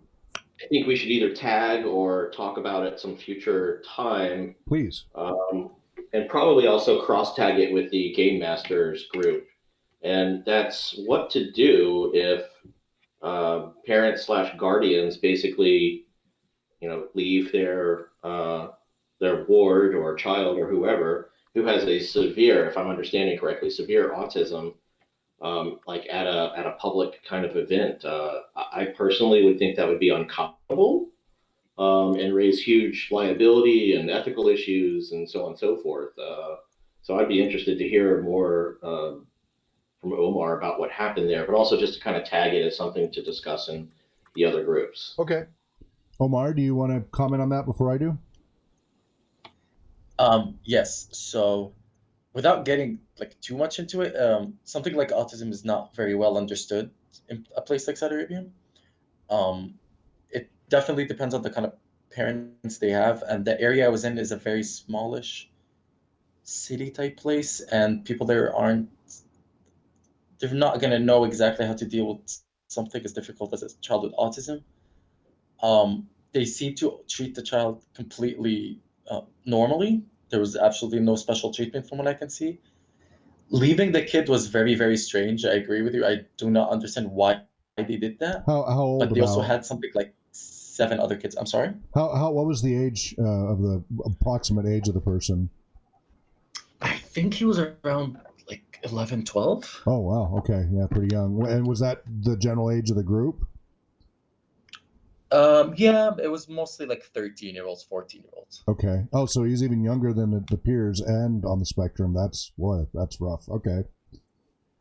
Because most of the people we were trying to explain, me and the game master, because a lot of the kids were asking us, we were telling them to treat, not differently, but just be very careful with him. Okay. Because the parents had told us that he reacts very badly to very loud noises. Okay. And so afterwards, we decided to have a conversation with them, and not a single one of them knew what autism was. Right. And this includes some of the older teenagers. Mm-hmm. So people were 17 and they had no clue what that was. Mm-hmm. Me not knowing what it is in Arabic also doesn't help. Right. But it's mainly just ignorance on the part of the parents, where they don't know how to deal with someone Mm-hmm. who has autism. So they just treat him much like any other kid. Right. So leaving them there in their head just seemed like normal. Sure. But I do agree with you. It's bizarre. But again, they had 7 other kids and they seemed to just be a mess. And the kid wasn't exactly cared for. Nothing was done specially for him. So how did the game go? You said the GM did a really good job. How was the game? So with the particular, with the kid with the autism? Well, I mean, so if he was he disruptive, not disruptive? Did the game flow just fine anyway? Yes, so he was completely fine. He just had difficulty. Sometimes he just wouldn't respond during his turn. Mm-hmm. That was the only issue. Okay. He is extremely into the sort of dice rolling, character values, numbers aspect of the game. Yep, the so rules, he really rules likes and that. Number crunching. Yes, so he loves leveling up. He likes calculating the numbers himself. Yep. And so the GM on his turn tended to focus on that most. Yep. And that's a pretty typical stereotype behavior for that population. Yeah, yeah, and also from speaking for his parents, apparently he does really genuinely love math more than anything else. Yep. But he wasn't disruptive, it sounds like. It sounds like he didn't disrupt the flow of the game.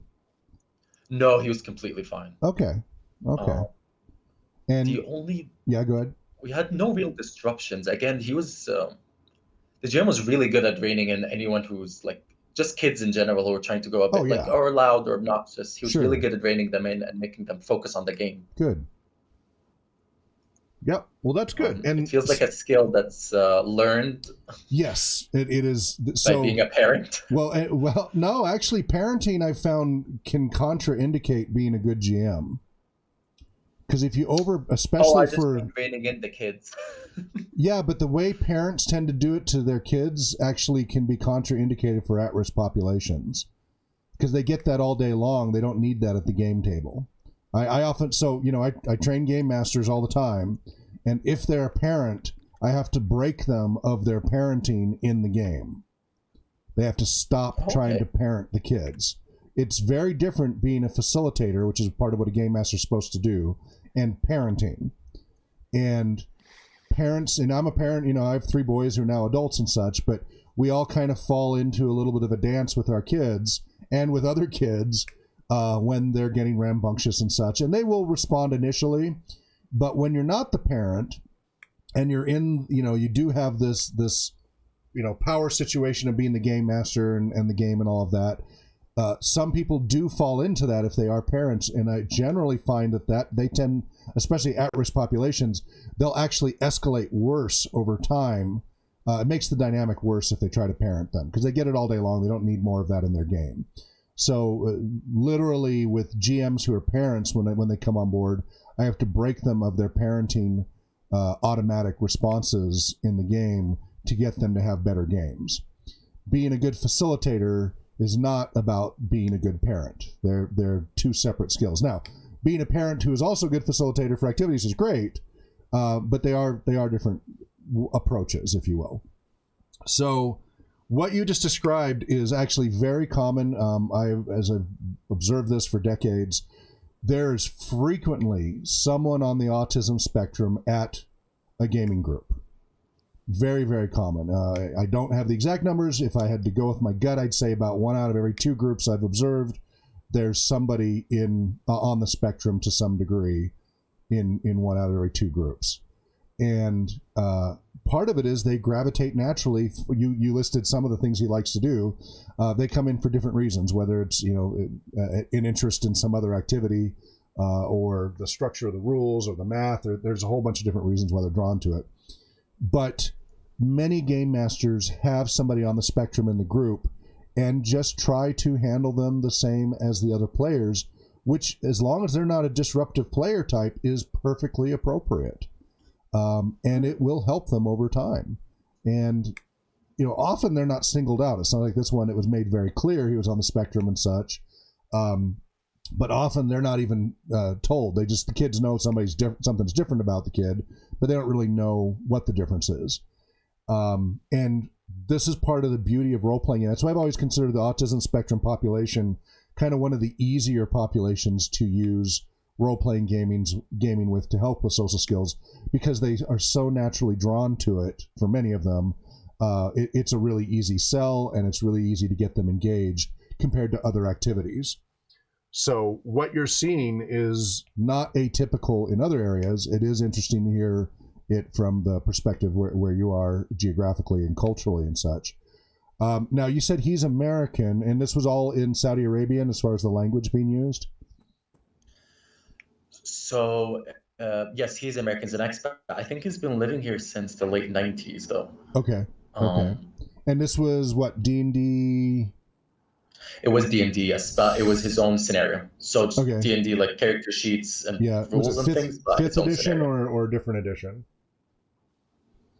Oh, I don't know. Okay. It definitely looked like an older one. So maybe 3rd edition?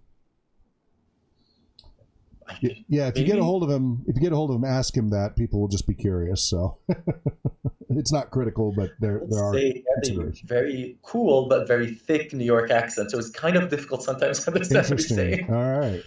Well, that's very cool. I really love if you can capture as many of your thoughts as quickly as possible. Just capture it into a document.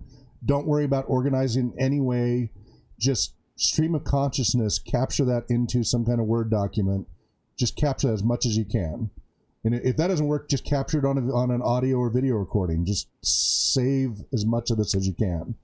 Would love to have you kind of build upon that. Sure thing. Yeah. I think you were also asking. So the actual game was in Arabic, not English. Yeah. You said Which is why he did his own scenario, and he got someone to translate it for him. Okay, I was wondering about that. So were the rule books in translated Arabic, or are they all in English? So he had like printouts of the translations and the original English. Interesting. Okay. But this is a very small town. Yeah. Not many people knew English. Sure. Interesting. Okay. So like I think the vast majority didn't read it. Yeah. Because a lot of them were quite young, or their English was quite bad, and language used in D&D and stuff would really confuse them. Yeah. That's interesting. Yeah, definitely capture all those things. Write those down, please, or record them in some way, because that's very fascinating. Regarding what was that, Omar? No, I'm saying just for I think David was going to ask the question. Just so you know, it's less of an issue with the specific parents and more of a general cultural thing where there's a huge lack of understanding when it comes to things like learning disabilities. Yeah. Or disabilities in general. People just, especially in areas that are this small and this disconnected. Yeah. People just have a lot of difficulty understanding. What kind of facility was this? Was it a game store, or what was it? It is the equivalent of like a recreational center. Community center? Where kids go and play and stuff. Okay, it's like a community center? Yeah. Okay. So they have things like foosball and like air hockey and things like that. And just open to the general public? Every day. Yeah, open to the general public? Yeah, anyone can go. It's usually people who can't really afford to do anything else. Okay. Yeah. Community center. And a lot of kids go there because there's like consoles and there's a big yard where kids can play, things like that. Okay. So this is exactly what we deal with every week with our programs, because we're at community centers and public facilities like that all the time. And so we see this all the time. So in answer to your question, David Perlman, what do you do when a parent drops off somebody who has these struggles? And in these community centers, the majority of the kids we get are at-risk populations. They come because of they're impoverished, they're abusive environments, neglected, many different LDs on the spectrum, ADHD, ODD, a wide range of struggles. And this is part of the beauty of the power of role-playing gaming, is that all these kids with struggles, with a good GM who's not a therapist, can have effective interactions, and over time these kids get improvement through engaging in this activity. The structure of the game, if you've got a good GM, again, without having to be a therapist, helps to provide an effective recreational activity that in other types of games they might have a lot more issues with. So what Omar was just describing is something we see commonly at Spark Central, at the libraries, at the parks, etc., all the time, where parents drop them off. And as far as liability stuff, that's a whole other thing. So, for example, at Spark Central, we're indemnified because it's all under Spark Central's insurance, and they do fill out a little bit of paperwork and such, the parents do. Also, Spark Central has recently, because of problems, curtailed when parents can leave the kids. They have a limit of how long they can leave them, and they must either be there or pick them up by 5:30. They no longer let them stay into the evenings as they used to. This is because the other kids at the other groups and the other activities, not counting ours, some of them were starting to go out in the street and get in trouble with throwing rocks, and some of the businesses in the area were complaining, and they'd had some outbursts and problems in the facility with some of these kids. We have not had any problems with our kids in our role-playing game activities. We've been there coming up on 2 years. So when the board recently changed all the schedules to limit when kids can be there unattended, the only one they didn't change was our program. We can still have them there till 7 p.m., which is our normal schedule, without the parents having to be there until they come pick them up at the end. That just kind of shows you an example of how this activity, now part of it is our training and the people and all of that, but how this activity inherently seems to help a lot of these kids with these behavioral and other issues. Here it is, community center. Spark Central is very well funded, has a whole range. They have VR, they have computers, They have books, they have crafts, they have activities, they have robotics, they have a gazillion types of creative activities that are all there to pick from. And while the kids come and enjoy all those activities, they don't provide the same type of structure that the role-playing game, tabletop role-playing games do. And to the point where all the other activities, and they have many, have been curtailed because of issues with this population, except ours, which I think, is a very good indicator. So as far as what to do if you're like at a game store and this happens, unless you're a GM who's prepared for this, the minimum you should do is get emergency contact information from the parents. That's the minimum you should do. If this is at a public place like a game store or a community facility, usually you're at least protected as a GM generally by that facility. But be careful about it. We at Spark Central are definitely protected. At the parks, we're protected, etc., because we have agreements with the organizations that own those properties. But if you're a GM inviting them into your home, or you're at an event and they don't really know you, you're just people showing up and running a game, you do have to watch out. There are liability considerations, allergies. There's a lot of things that a lot of GMs don't take into account and unfortunately find out the hard way. Now, again, we try to train all our GMs to take these things into account. David Perlman, did you have further comment or question on that? So I just know that most of the places where I play, where it's organized play, typically whoever's sponsoring the game usually has policy that says, hey, we're not a drop-off daycare service. Right. And typically you would want to see a parent be able to be at the same table at the very least, either as a player or as an assistant GM or something like that. Yep. And because I've actually had a game not get interrupted too much. I was actually able to handle the child in question in game. But nevertheless, I mean, as a player, it can be really, really disruptive. Sure. And, if you're not trained as a GM to handle those specific issues, yeah, I could see that it would be either disruptive to you or to the other players. Yep. It's just, you're not expecting it. I mean, this is, it's like it's in a coffee house. Yeah. So my general recommendation is anybody, whether they're on the spectrum, special needs or not, just anybody, when you have somebody who's younger or any kind of special needs, whatever it is, being younger is a special need, right? Because they have behavioral issues just being younger. The parent should be there at least for the first session. They don't need to play. In fact, I generally find it's better if they don't play, because the kids have a tendency not to let go and have fun. If the parent is there, they tend to constantly look at the parent and defer to them or rebel, or there's all kinds of dynamics that get drawn in. But the parent is welcome to go sit at a table and watch, but I prefer the parents are not in the game unless they specifically are curious about the game. But that the parent's there and we see how the kid does, we get all their contact info, etc., and that they do that for one or more sessions initially. And then if they're doing well and you've got all their contact info, that at future sessions, you might say, okay, this game session goes from this time to this time. Please come back at this time. But I need your contact info in case there's a problem. And because most of the game sessions I've seen run, parents do just drop off the kids to do the activity, go do something else and come back for that game. That's the majority I've seen. Many parents are just not interested in playing the game with their kids. This is their kids' thing. And especially when they start to get to the teenage level, a lot of the kids don't want their parents involved. They want this to be their own thing, separate from their parents. And they get to have that whole peer experience separate from them. And there can be a lot of benefits to that separation, again, depending on age and function and all of that.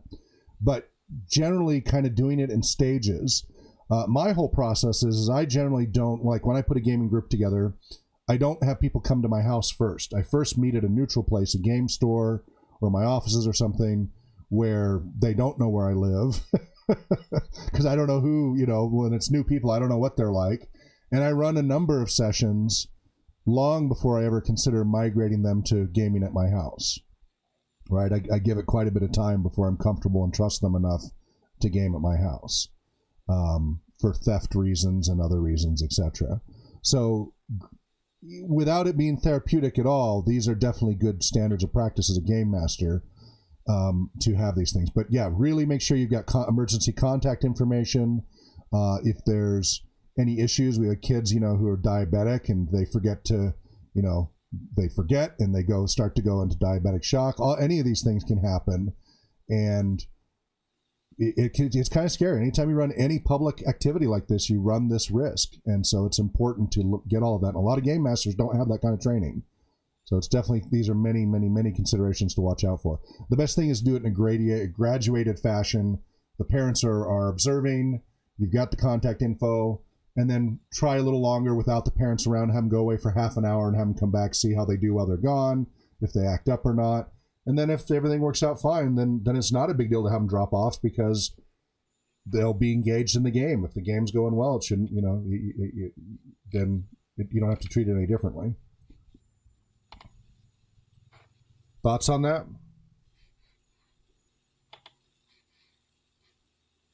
David?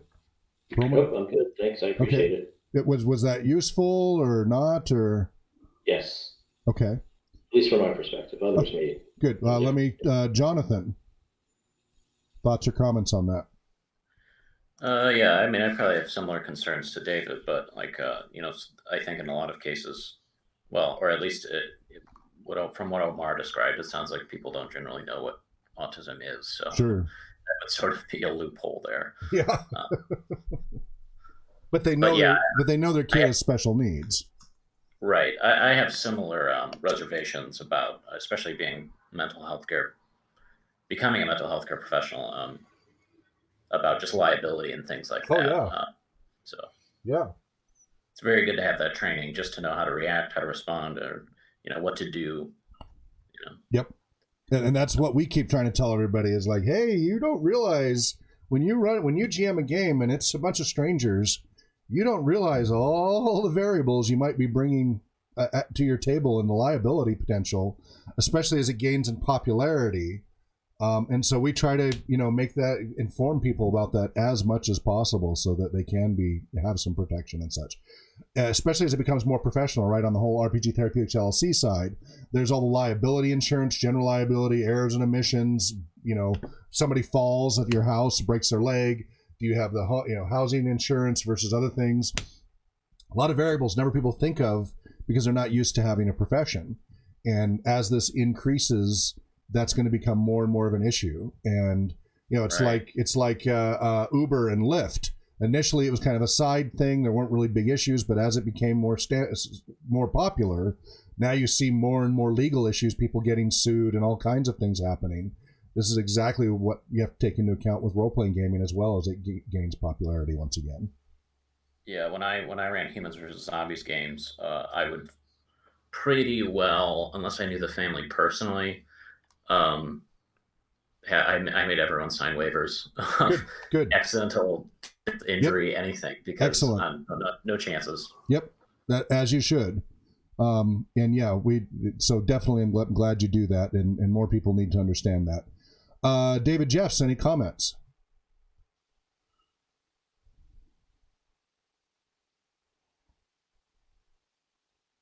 David Jeffs. Maybe try refreshing your browser. I can't hear you. Ian, any comments? No. I think that was a good explanation. Did you find any of these topics interesting with what's being discussed so far? I thought the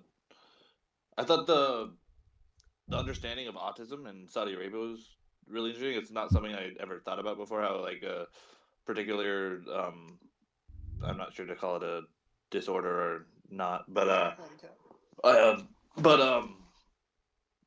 like how another country like views it, or like maybe has a less of an understanding about it. Culturally, that was interesting. Yeah, there's important cultural difference. That's why it's great that we have people from many different parts of the world participating in this to help us get these other perspectives, get us thinking about what these you things. just said about the a game master like running a game with total strangers. I never thought about all the different variables at play.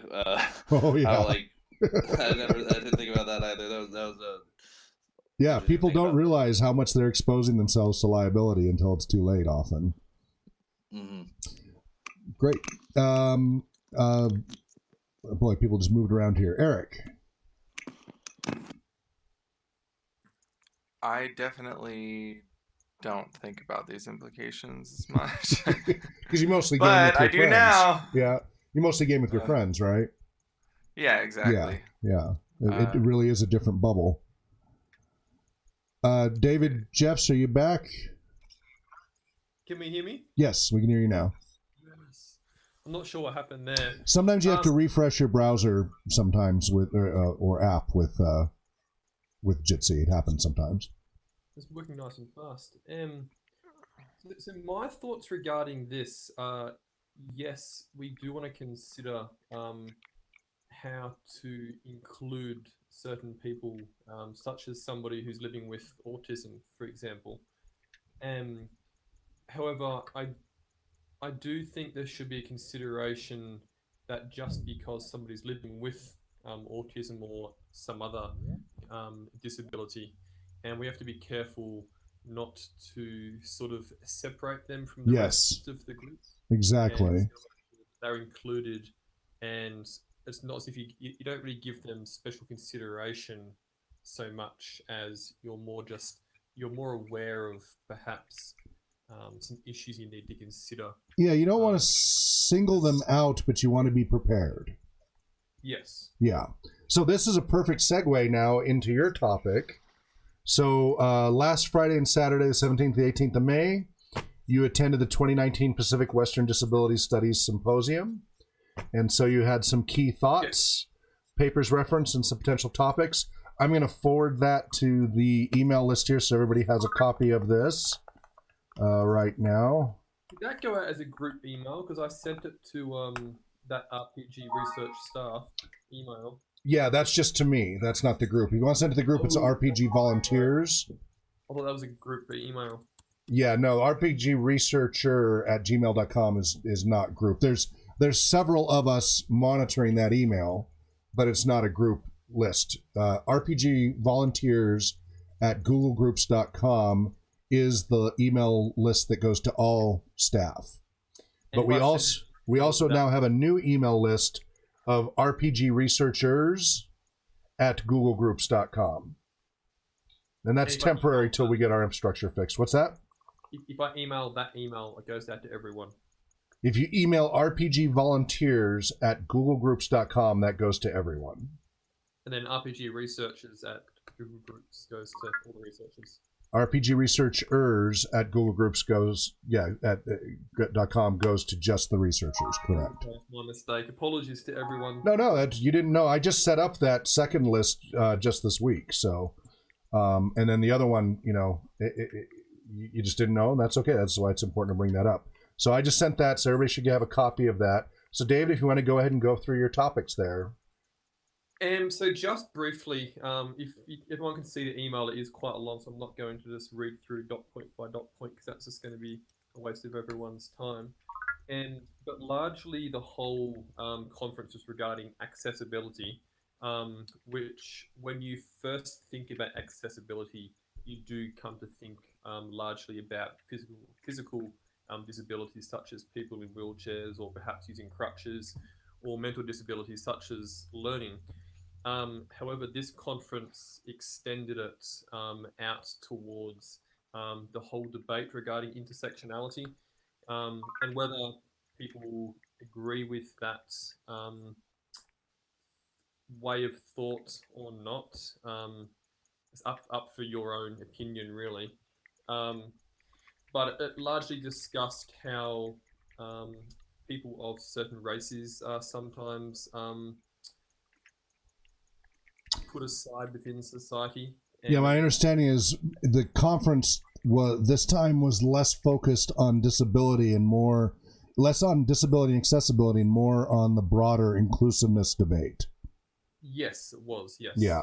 And so for me, I found it quite interesting going along because it did shift my perspective into one understanding that when we create spaces such as a role-playing game, for instance, we have to be aware that the space we create should be accessible to people with physical disabilities, mental disabilities, but also other considerations such as race. And so you have to understand like the cultural background and how that influences people's access to the space, people's class.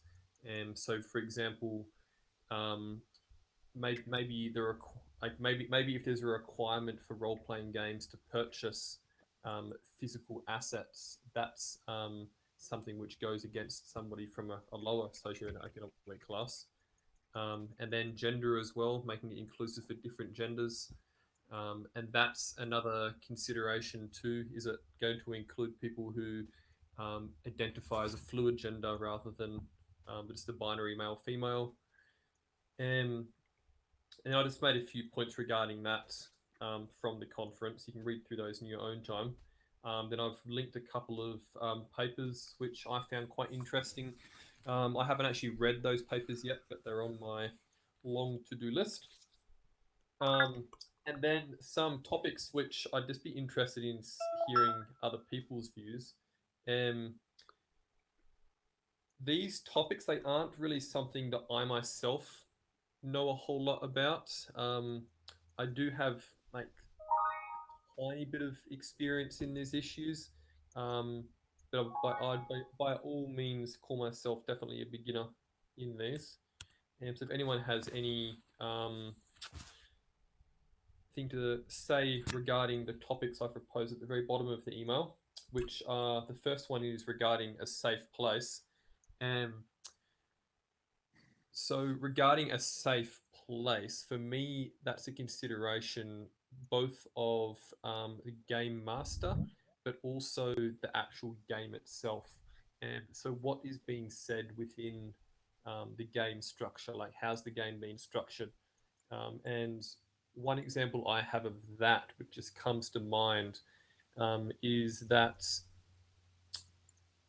I'm not sure if it's a role-playing game, but there was one game I played when I first started playing RPG with this research group, and it's proposed characters, and then it proposed a character of either a male or a female gender, which for me, if you're looking to include people who are not within those binary specifications, that would not necessarily exclude them, but perhaps not make them feel as included as having a more spectrum-based view of gender.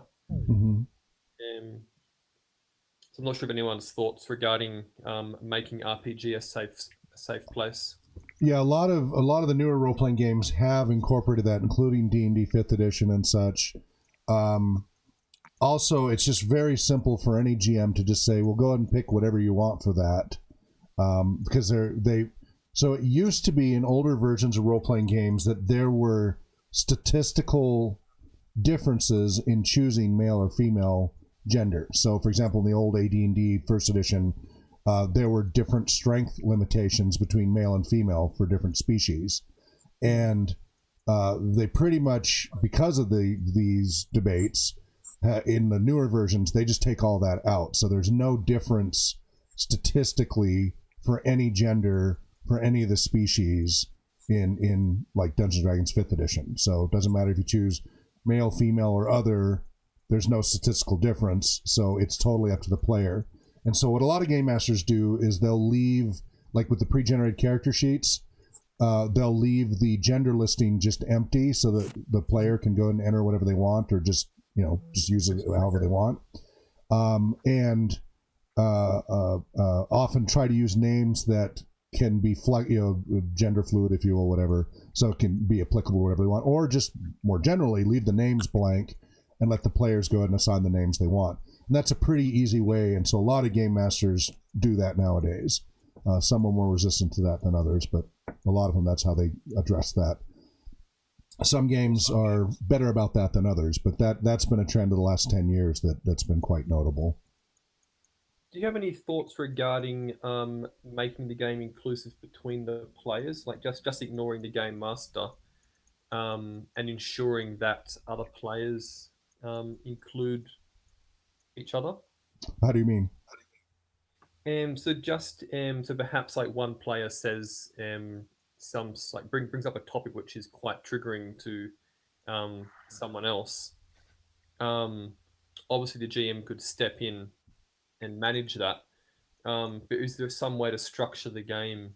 I'm not sure if there's some way to structure. So this, so this comes back to like we were just talking about with the public spaces type issues. So if you have a group where you are able to do assessments and interviews and control the people coming into the group, then it's pretty easy for you to address these in advance with, you can hand out, we have codes of conduct, things like that. But in very fluid environments where people just come and sit at the table that you have no prior information, the GM just really has to be on their toes and guide the situation. So if a player says something that you realize might be an issue for another player, the GM needs to be paying attention and hurry and go, yeah, we actually use this language here, and help guide them that way as it happens. It's impossible if you don't want to front end load all of this. You want to get people just playing the game as quickly as possible. The more you front end load it with more and more rules, the harder it is to keep people engaged and enjoying it. And so they can learn the rules as they go. The GM just has to be really on their toes for that. As far as the triggering thing, that's where things like the X card and the no thank you evil card and things like that can be helpful. That's mostly to guide the GM, but it can be applicable to the general environment. The most important thing is treating everybody else with mutual respect, consideration, and patience. And so the person who's being triggered needs to try to handle that in a way that they are patient and realizing the other person doesn't know. And so everybody needs to be treating each other with compassion. And the GM sets the tone for that and helps guide that and facilitate that. But you can't know. If you have a bunch of strangers sit down at your table you've never met before, you have no way of knowing if somebody's triggered by who knows what. This whole triggering thing is a very complex problem. In any social dynamic where you have a bunch of strangers getting together the first time, you're just going to have to try to navigate those waters as best you can. And it is definitely a practice and experience thing. A new GM is going to really struggle with that versus a more veteran and trained GM. So you have to be very, very careful. And again, if you control the environment, if you're able to control the inflow and people fill out assessments, or they have to sign off on your code of conduct and releases and waivers, then that's easier to address. But the majority of these pickup games, you don't have any of those controls, and so you just have to try to do your best effort to address it. And it's going to be highly variable based on the GM running the table every time. There are role-playing games that specifically try to incorporate more of these considerations, and so you can look at choosing different role-playing games to address the concerns you're worried about. Let's see, it didn't tell me who posted that. It says at many organized events, they've implemented a player placard with a big, that's the X card. Player can just raise their placard to notify the GM and other players that they're not comfortable with where a game is headed. It's a prompt for discussion. Yeah, although that also is a tricky one. Sometimes people aren't comfortable. They don't want to feel singled out. So they can also just let them know that they can. So this is something you can do as an opening statement. Hey, if anything comes up that you're uncomfortable with, whether in the game or with another player and such, feel free to use the X card, raise your hand, or just pass me a Post-it, and we'll go ahead and address it as needed. So and then there's a link there that he's got for geekdad.com. So these are all different techniques that you can use to try to help address these things. Again, these are going to become increasing issues as the popularity of role-playing gaming keeps growing. Jonathan, you want to comment? I think pretty much everything Hawk said is. I don't have anything to add to that. Okay. So David Perlman. I was the one who typed up that Okay. bit of text. I'm in the middle of chewing a sandwich, so I will say I don't have anything else to say. Okay. All right. Ian. Yeah. Anything you'd like to add to that? Or question? No, not particularly. Okay. Eric?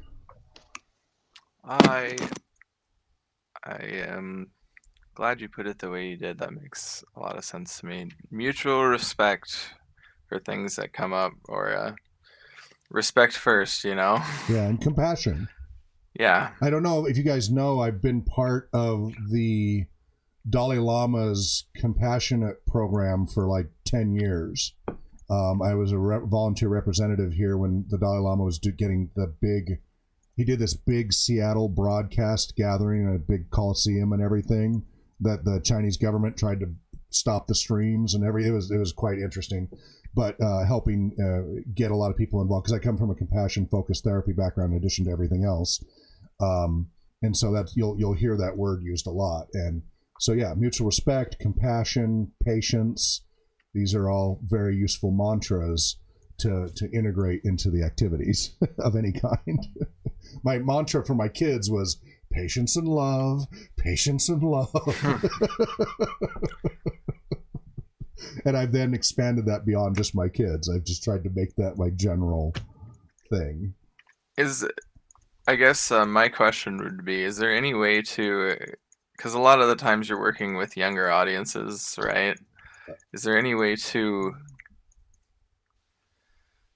I guess, lead people toward those mantras rather than something that's more disruptive, especially when they're in the teenage phase, when they're too cool for everyone else? And the best thing you can as a facilitator, as a game master and such, is be paying attention, have that explanation up front that, like, hey, if anything's making you uncomfortable, here's your recourse for communication, and let's be, mutual respect and compassion for each other. Let's treat each other kindly, and let's be patient with each other, since none of us knows each other. We may inadvertently say things that the other might not appreciate. Let's handle these in a very calm, compassionate way. And they may not always understand what that means, and you'll have to guide them as a facilitator. That's part of being a facilitator, which is what a game master is, among many roles. Anything else, Eric? Nope, that's it. Okay, great. And let's see, Omar. Yeah, that's, I think, something I really never think about, just because, again, we play usually I play with friends, Mm-hmm. and obviously that's going to be a lot bigger of a safe space than anywhere else. Yep. Yeah, it's much easier when you But, you know the group and everything. When what? I'm sorry? It's much easier when you know everybody in the group. Yeah, and also our group has a lot of people who are quote unquote minorities, and I think it's just a lot better to not be like, well, is this person going to be a jerk or just make me uncomfortable or something? You don't really have to think about it because you know the person.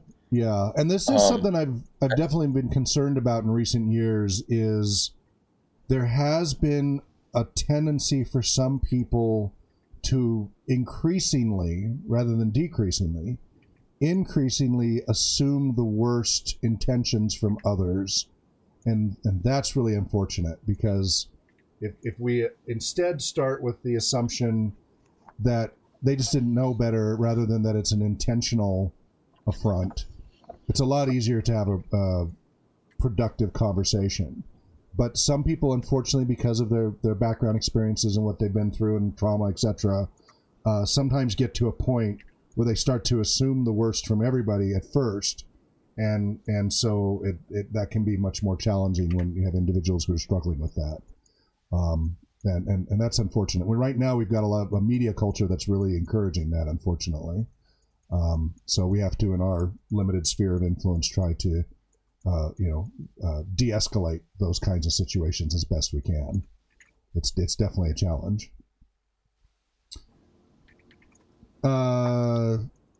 Let's see. David Jeffs, anything else you wanted to add from your conference experience before we move on? Does anybody have any examples of like times or perhaps theoretical situations where they feel that a safe space could be violated? Like, is there any ideas of things which could happen?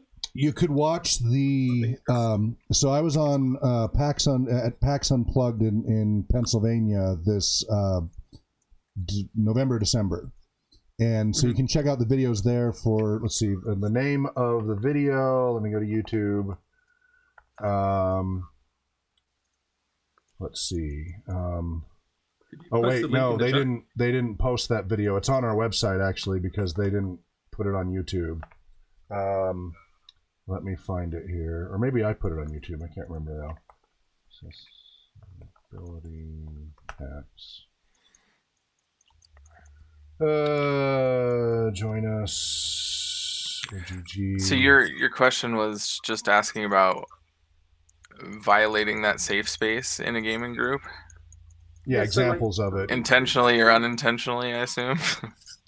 Yeah, either or, really. So, in a very real example, that what prompted me to even be interested in Bleed was my significant other was in a gaming group that kind of imploded, and all that happened in this group was the GM was yelling at a player in a character's voice, basically. That's interesting. And that was a triggering event for her.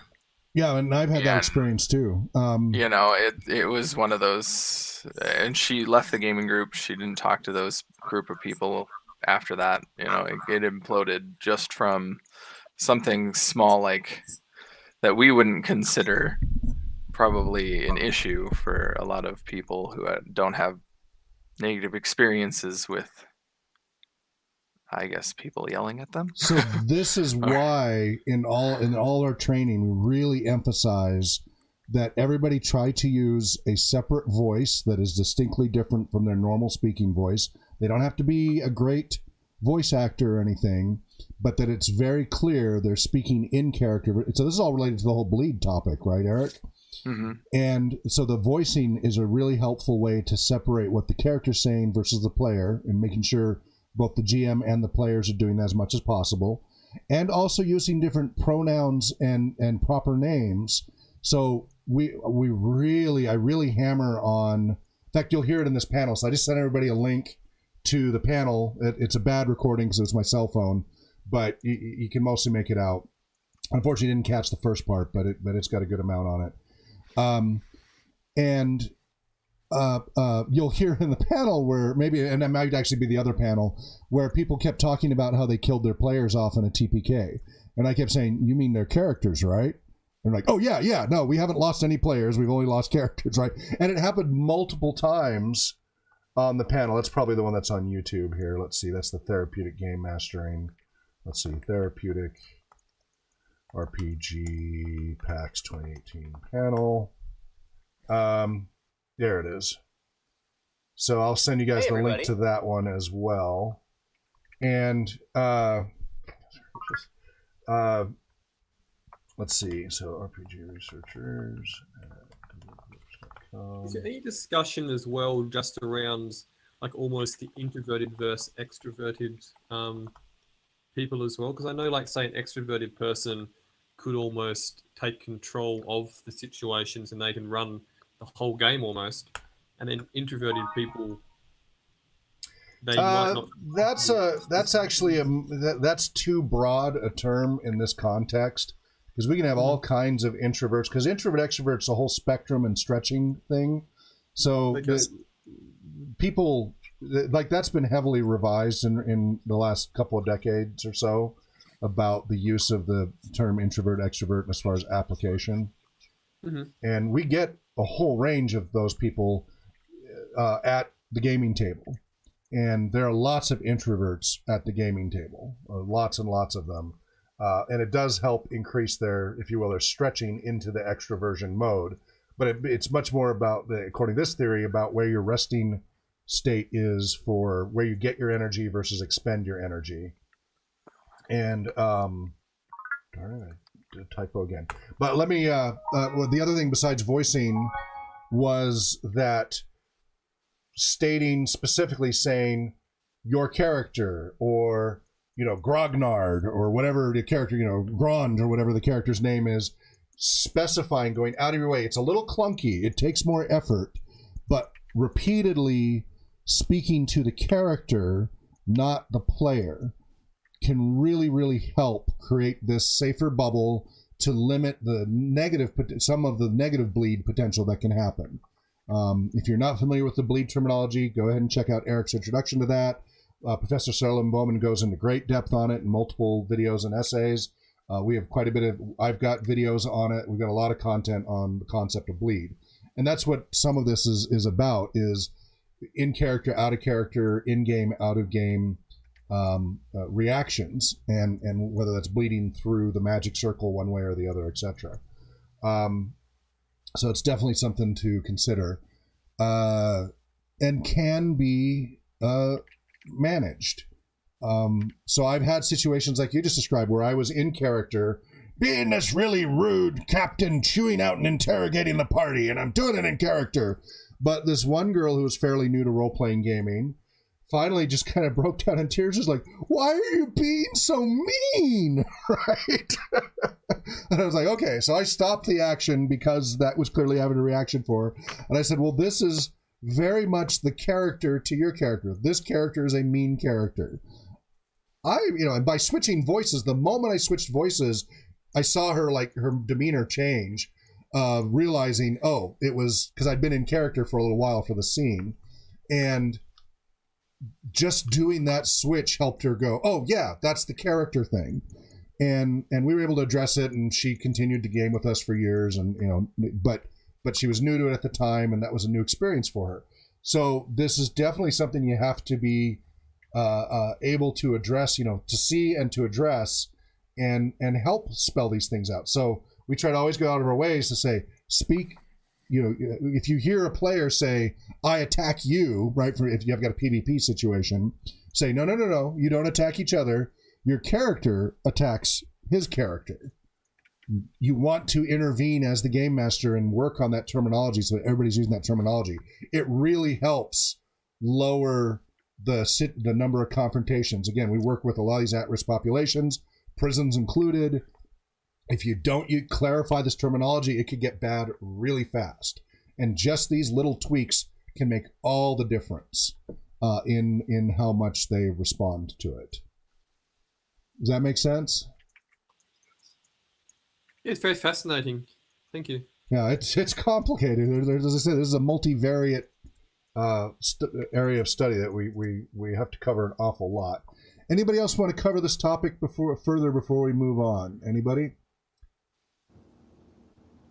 I just wanted to say that in terms of the violating the safe space thing, a lot of people always assume it's more violating, like offending someone or giving a traumatizing experience, like yelling at someone in a game. But the way I've experienced it firsthand is the person not being allowed to be immersed in the game because they're taking too much precautions and they're singling her out too much.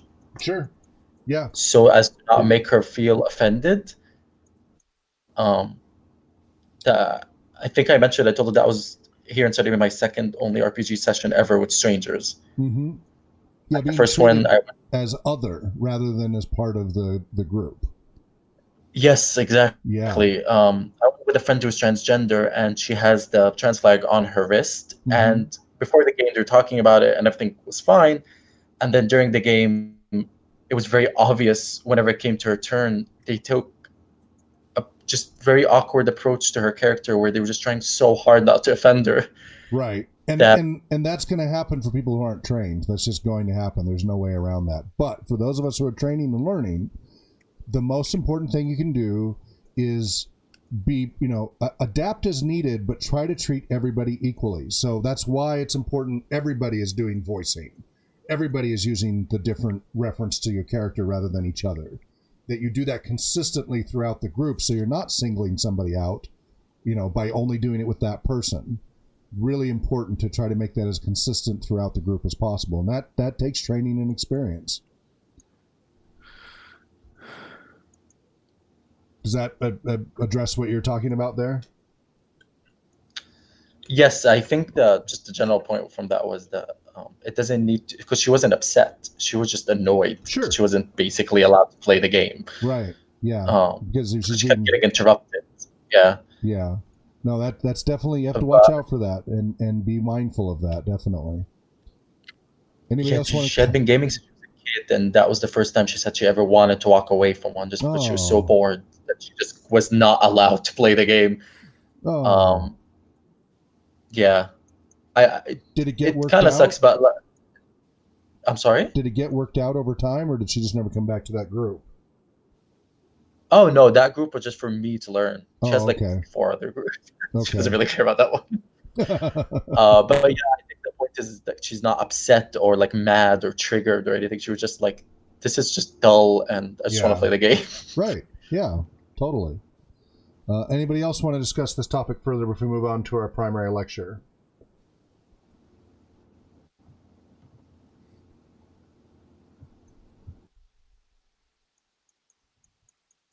Okay.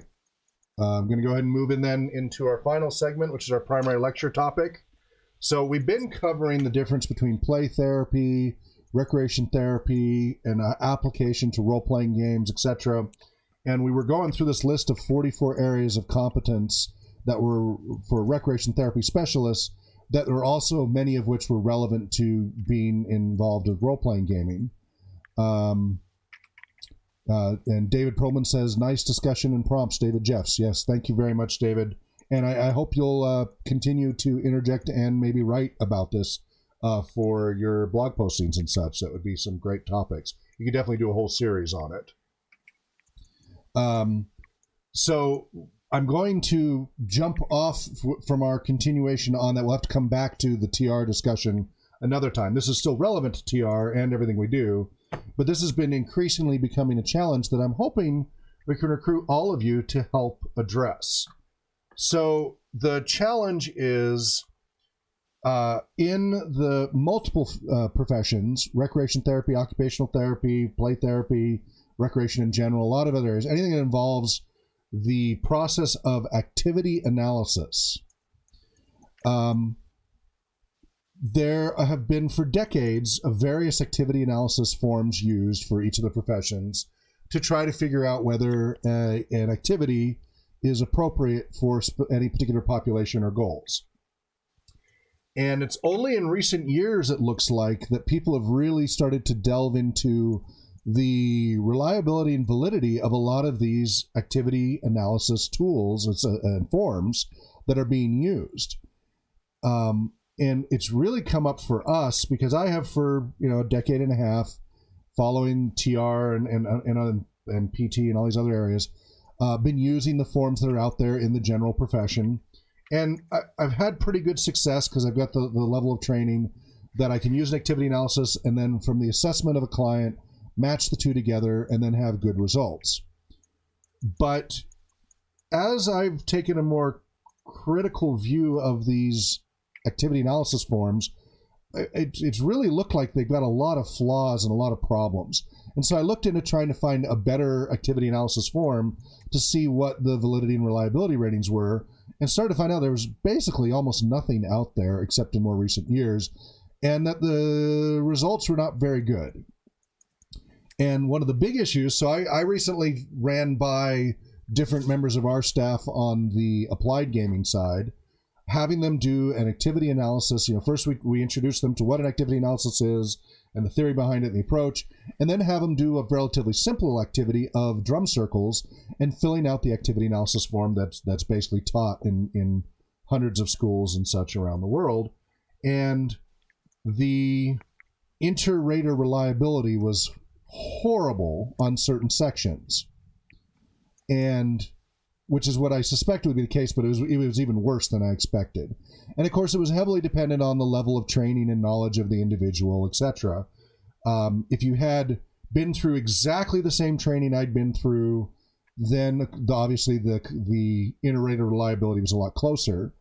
But even people who were in neighboring, like occupational therapy and play therapy, so neighboring professions that should have pretty similar experiences, I found actually ended up filling things out quite differently. And then, of course, the layperson wasn't even close on some of them. So, and worse yet, I found that none of the ones I can find out there, and you guys should all have some examples in your email, really are useful in trying to decide between different role-playing game activities, like formats, and especially role-playing game systems and settings. And so I started going down the rabbit hole of trying to tweak everything I could find, doing the research, trying to find the best tools out there that I could find, what research has been done, and it was not encouraging. So I'm going to start you guys training you on what activity analysis is. Now, first I want to check who has any formal prior training in activity analysis. Just kind of yes, no, kind of, whatever. So I'll start with John. Have you had any formal training or use of activity analysis tools in the past? No. Okay. David Perlman. No. Okay. Omar. I have not. Okay. David Jeffs. Not this specifically, no. Okay. You've had it, though, in your own field, right? With user experiences, don't you have some kind of activity analysis application? Yeah, so like in my field, it's called ethnomethodological analysis, which I'm still beginner at that as well. But it is more qualitative as well than. Okay. Okay. And Eric? I have not. Okay. And Ian? Sorry, my computer just died right there, Sure. and I just got back on. So I was asking, do you have any prior experience or training with activity analysis? No, I don't think I do. That's fine. That is my assumption, but I wanted to make sure wasn't missing anybody. So Yeah. that means we're going to start from square one. We're not going to go through all of what an activity and recreation, all that. You guys can figure that out. But we're going to start with literally, this is chapter 7 in program plan design for recreation therapy, but it's totally applicable to other professions. And it is, what is activity analysis versus task analysis versus activity modifications, etc. So part 1 is just going to be starting that process of giving you guys the basic concepts that we need to understand. Then we're going to get into, and we're not even going to go into task analysis because that's much more granular than we need to go for this particular situation. Then we're going to go through and go through an activity analysis so you get an idea, and we'll do it, based on an activity like drum circles or something. We'll go through and fill that out, and we'll discuss that. And then we're going to talk about where the strengths and weaknesses lie, because there are areas that score really well and other areas that it really breaks down. And then we're going to go into, and meanwhile, you guys can be doing this between sessions, doing the research of looking around what is the current state of activity analysis between validity and reliability across these fields. And then finally, we're going to look at the application of activity analysis to role-playing games, where we want to be able to use the same exact form that we use for all other activities, right? It's all one form, not a separate RPG form.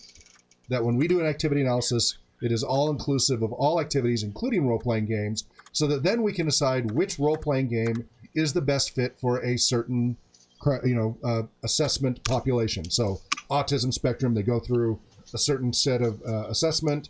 We've got a certain range of functioning. Now, which are the best activities to match? If role-playing gaming, which is the best role-playing gaming for these particular individuals?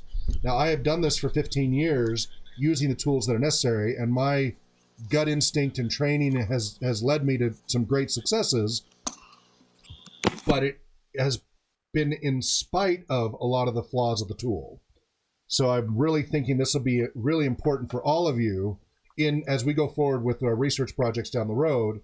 This is a really critical tool that needs to be better. And I don't want us to have to reinvent the wheel if somebody has already addressed this, but I'm having trouble finding a solution already out there. There's some promising hints here and there, and maybe between one of you or all of you, we can find something that exists so we don't have to start from scratch. Because I've started down the rabbit hole and I went, whoa, I don't want to reinvent the wheel here if this already exists. So we're going to all of us, this will be a little mini research thing, but it's going to inform because we have to have this as a tool for most of the other research we're going to be doing down the road. And we need a better tool than what is commonly available. Does that make sense to everybody? Yes. Yeah. Okay. Any questions, comments before I jump into the lecture? Nope. Mm-mm. Okay. So you're looking to go ahead. develop a framework to analyze. Sorry. Go ahead, David. Are you looking to develop a framework to analyze different games and then use some sort of like algorithm or framework to help you pick which game? Is that? So the purpose is that when you complete an activity analysis form for a specific activity, that we then have data that we can put in a spreadsheet or database or software or whatever, that when somebody else completes their individual or group population assessment, that we can create a cross-reference matrix that says these activities best match these particular goals for this population.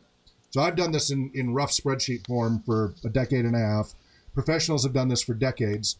These tools have been used for more than 50 years, arguably up to 100 years, and they're heavily flawed, is my argument. And this is a common problem in a lot of these fields, is a lot of tools are being used that haven't really been looked at critically, and it only recently is that really starting to happen. And it's been very dependent on individual experience and training to make these things work, and that the tools themselves have a lot of problems, and that we need to see if we can find a better tool, whatever the best tool is out there currently, and then we may have to tweak it to make it more inclusive of role-playing game options so that we have the right tool for doing assessments for the right activity for the right populations. And that'll really help inform us when we start looking at like the prison populations, etc., that we're matching the right activities to the right population and the specific goals that we're setting. Does that help clarify, David? Perfect. Sounds good. What's Yes. that?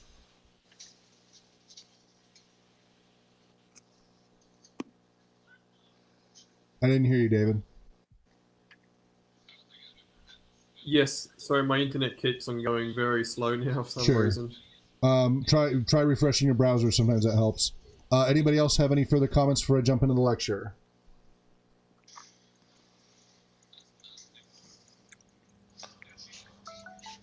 Okay. So again, this will be multiple. We're going to go over this. It's going to take a while to get through all this material. As we do this in segments. If you want to get a fast track on this, you can always check out my previous lectures with the exact same material from about a month or so ago with the other groups. But otherwise, just make sure you try to attend. And if you miss a session, make sure you catch up on the videos then. So this, in the process of creating a program plan, where you're trying to put together a whole program, this is after the comprehensive and specific program plan steps have been designed. So then the next step is to analyze and select activities appropriate for the client's involvement.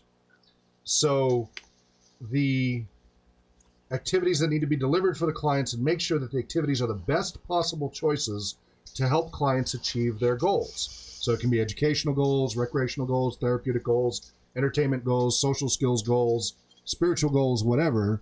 We want to make sure we're picking the right activities. So, and this is all part of a whole model, which we won't need to worry about that in this particular lecture.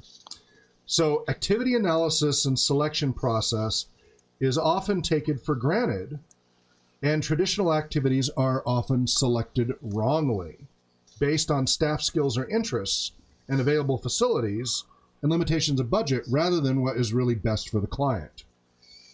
However, the analysis and selection of activities are crucial in the intervention process. And again, this may be as simple as just regular recreational. You want to provide role-playing gaming at your game store and want to do this in the best way possible for the population you know you're going to be working with there. It doesn't have to be therapeutic, but it becomes even more critical the moment it's educational and especially therapeutic and working with special needs populations. It's really important to have this accurately assessed. So this can be the difference between a client achieving or not achieving their goals, or even worse, being harmed. Activities should be selected carefully according to the biopsychosocial behavioral requirements of participants and the activity's ability to contribute to the achievement of the outcomes. So, for example, an outcome dealing with increasing social skills or increasing concentration does not directly indicate that a particular activity should be chosen. There's a variety of factors that have to be considered, such as age, gender, carryover value, feasibility, budget, facility constraints, staffing concerns, etc. So you're going to have to work with, what you have available in your resources, but you've got a wide range of possibilities to pick from, and you need to be able to try to narrow them down to what's the best choice available from your tool set. So activity analysis can be defined as a process that involves the systematic application of selected sets of constructs and variables to break down and examine a given activity to determine the behavioral requirements inherent for successful participation and that may contribute to the achievement of client outcomes. Do you guys need me to break that down for you, parse it better? Yeah, could you break that down a little bit? You bet. So a process that involves a systematic application of selected sets of constructs and variables. So we want to turn this into a nice systematic process, and we want to make sure we address a certain range of variables and ideas that we know we need to address. So biopsychosocial concerns. So we want to break that down into individual pieces and then examine how that given activity meets certain behavior requirements that we're looking to address. And that in so doing, that it's going to lead to successful participation for a client that we've determined. We want this client to do better at speaking up and standing up for themselves and engaging verbally rather than being passive or quiet or resistant. We want to make sure they're going to engage more. We got to pick an activity that allows for that. Playing basketball probably isn't the best activity to help them work on that social interaction in that kind of situation. So maybe we need to find out which it is. And so this is supposed to create a tool that lists the variables on one hand, and then you can look at the similar variables that you've assessed on the client side and be able to match from a scoring approach what is the closest fit. Is that clear so far? Okay. Yeah, that makes sense. Okay. Any further questions on that section so far? Anybody? Okay. So activity analysis provides a more exact method of selecting activities in that activity components are analyzed before being presented to clients for their behavioral and interactional requirements. So again, we're going to assume we don't have any specific target client we're looking for at this point. We're just going to look at the activity in its default setting, the way it's normally done the majority of the time, and we're going to break down that and analyze all the requirements for it. Once we start to go through the assessment form, and again, you guys have copies of a similar version to what's in the textbook. So you want to be looking at, as far as the different files I sent you, the first file you want to be looking at right now is the Hawk Robinson RPG Research, Hawk Activity Analysis Rating Form Modified for Sane Likert 2014-02 19B1. So that 2014 one is the one you want to be looking at right now. That's pretty closely matching what's here in the textbook with a few tweaks, but it's in the ballpark. That's a pretty generic activity analysis form. And so activity analysis evaluates the requirements of the activity, and then the client assessment evaluates the capabilities and limitations of the client. Then being able to provide intervention, that is programs that produce behavioral change in clients, depends on the correct matching of the right clients to the right programs. So this occurs independently of specific clients. Of basic concern are the physical, cognitive, and affective and emotional considerations. It also takes into account administrative and other issues too that come up. So activity analysis analyzes properties of the activities. You got that on one side. On the other side, client assessment analyzes characteristics of the client. And then in between, now you have The intervention programs, activities used to produce behavioral change in the client. That's what we're working towards. So again, we want to look at the physical, cognitive, affective, and social components of the activity as is traditionally engaged in. This is without modifying it. Such an analysis considers just the activity itself according to its normal set of rules without any modifiers. The process of activity analysis combined with the functional assessment of a person with special needs allows the specialist to know exactly what modifications of the activity are needed to accommodate the person. So let's say you go ahead and have the client assessment. You've got an activity that you really think is going to help them, but they don't quite have the strengths in certain areas for this activity to be done in its default mode. A later step down the road is, now that we've done the activity analysis, we can look at a modification analysis that might be necessary for one particular area to meet the needs of the client, so now they can engage in activity. But that's a step down the road. We don't want to factor in modifiers at this initial stage. But this always comes up. People go, well, what about modifying it for this or this? Later. We will do that later. The activity is scrutinized for its inherent characteristics.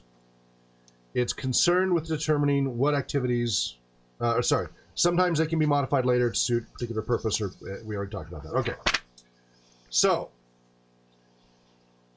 number one, activity analysis provides a better comprehension of the expected outcomes of participation in this activity, just in general. You stick any population in it, here's what we have a better expectation of outcome. Number two, a greater understanding of the complexity of activity components, which then can be compared to the functional level of an individual or group to determine the appropriateness of the activity. We're going to keep hearing that over and over. Number three, a basis for comparing and contrasting the relative contributions of several activity options to the desired participant outcomes. Number four, information about whether the activity will help the client achieve the intended outcomes.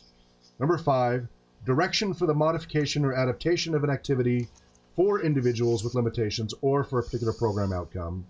Number six, useful information for selecting a facilitation, instructional, or leadership technique, the kind of staff you have and the approach your facility takes. Number seven, a rationale or explanation for the therapeutic benefits of the activity involvement. So, overview of the activity analysis. When an individual engages in an activity, action is required in four behavioral areas regardless of the type of activity. Physical, aka psychomotor, cognitive, aka intellectual, social, and affective, aka emotional behaviors. So then we give the example like ping pong. The physical actions are easily observed. The player must be able to grasp and hold a paddle, have sufficient elbow, shoulder, and wrist movement to hit the ball, enough mobility to quickly to move quickly, and have hand-eye coordination. These are some of the very basic psychomotor aspects. Cognitive skills are also required. There are rules to remember. There's continuous scoring, and there are strategies to plan. These cognitive or mental requirements add to the totality of the involvement. Social skills are required in the form of taking turns, playing fair, and the like. Affective requirements for controlling and expressing emotions are part of the action. So an activity analysis of ping pong, or any activity for that matter, examines each of these behavioral areas in a systematic area. So another example, checkers. It's normally considered a mental game, but it also makes demands on all four behavioral areas. Cognitive requirements include the knowledge of the rules and strategy and concentration. Physically, the game requires sight, as well as the ability to grasp and move pieces. Socially, the game requires turn-taking, respect for another's need for quiet, and sitting still. And then affectively, checkers demands control of emotions when pieces are jumped and removed, as well as winning or losing. Otherwise, you get the flip the table type situation, right? When somebody doesn't control their behavior appropriately. We see those videos of like card floppers and such doing that all over the web currently. Flipping their table when their game doesn't go the way they want. That's definitely a problem with their emotional control there. Questions, comments so far?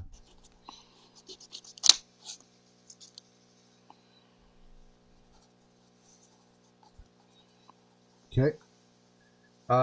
So, activity analysis should not be confused with task analysis.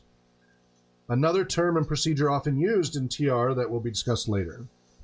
So task analysis, as opposed to activity analysis, is the breaking down of a skill into its sequential parts for the purpose of instruction. We are not doing that at this stage. That is, we do that later when we're trying to do a whole program plan and everything.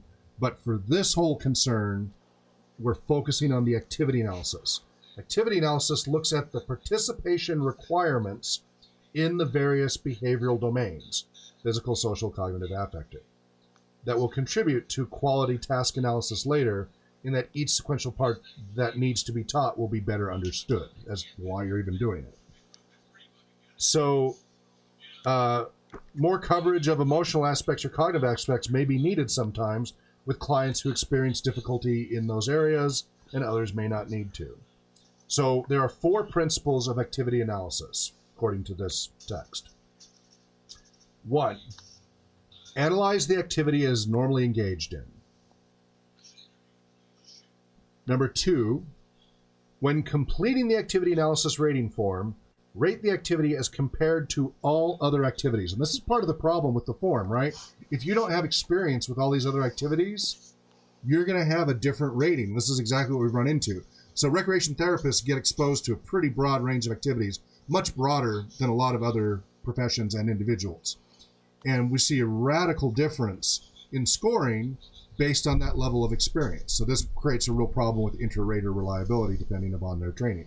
So, but even people who are all going through the same training program and such, I've still seen some divergence that, is a little disconcerting.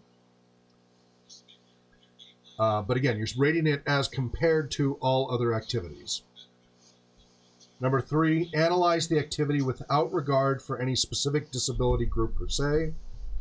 And number 4, analyze the activity with regard to the minimal level of skills required for basic successful participation. So this is another part where people get confused, is they confuse basic participation with mastery. So we talked about, like with poker, you can play poker without being able to read people's body language. You're going to do better if you can read people's body language, but it's not required to play the game. Does that work for people as an example? Anybody need me to parse, anybody need me to parse this a little further, these 4 principles? Doing okay so far? Mm-hmm. Okay. All right. So you guys have a variant of the activity analysis rating form, and you'll see that it has, assuming everybody has it open, you'll see it has physical aspects. What's the primary body position required? Lying down, kneeling, sitting, standing, other, etc. Let me go ahead and open the soft copy. I've got some on the same page as you guys. Number 2, what body parts are required? Arms, hands, legs, feet, neck, head, upper torso, lower torso. So that's a typo.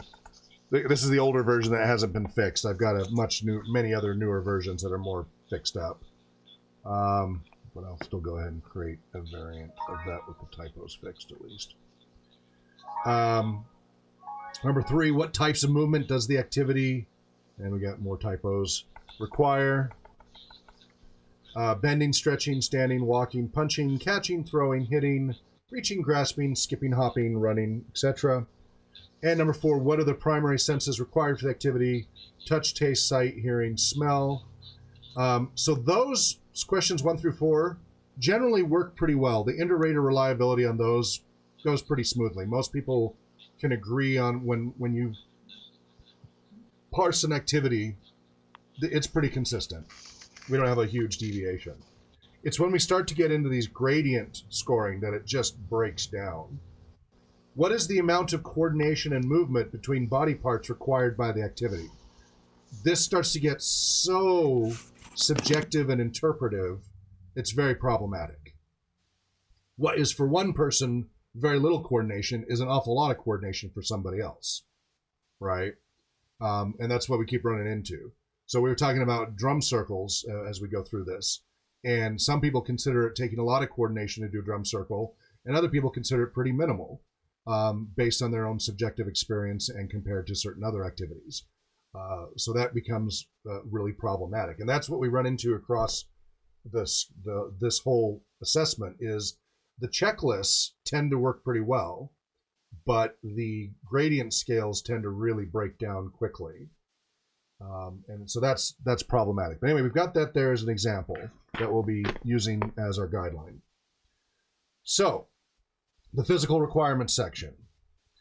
It can often be difficult to distinguish what action is required to participate from what action may be associated with an activity. Some activities do not require specific actions. There are many ways to fly a kite, whereas other activities such as square dancing have definite ways of moving. The task is to identify the actual demands of the activity. So you can start with just noting their basic body position, then determine the body parts involved. Each body part has to be identified separately, such as the fingers, hand, wrist, and elbow, or by grouping parts into larger categories such as arms or upper torso. The amount of detail needed usually relates to the population that's receiving the recreational services. We want this to be as broad as possible since we're working with all the way from basically about 2.5 years old to senior adults and everything in between, with a wide range of different levels of functioning. Some of the assumptions in this book assume that you're going to be assigned to a geriatric facility or a pediatric facility, and that helps limit your scope.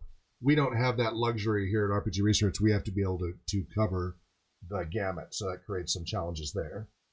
In a rehabilitation unit where the team consists of a physical therapist, an occupational therapist, and a therapeutic recreation specialist, the PT and OT may use some form of activity analysis. They do. They have them. And these professions may analyze the physical requirements of a movement from a very detailed technical perspective, e.g. degree of hip rotation or identification of specific muscles used. The TR specialist should not attempt to replace or duplicate such rehabilitation analysis. The specialist, the therapeutic recreation activity analysis has a different perspective.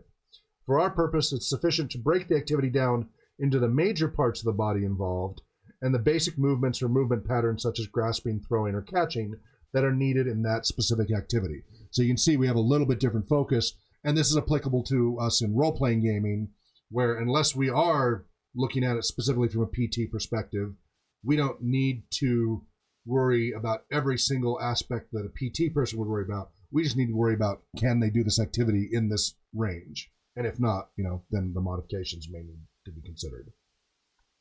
And of course, we have the different senses. We have the coordination issues. So coordination of body parts is another major factor to consider. Many activities require a high degree of coordination. Golf is an example. It's a simple game by one standard in that the entire game consists of one basic movement pattern, a swing of a golf club, but coordination is critical, a fact to which any frustrated amateur can attest.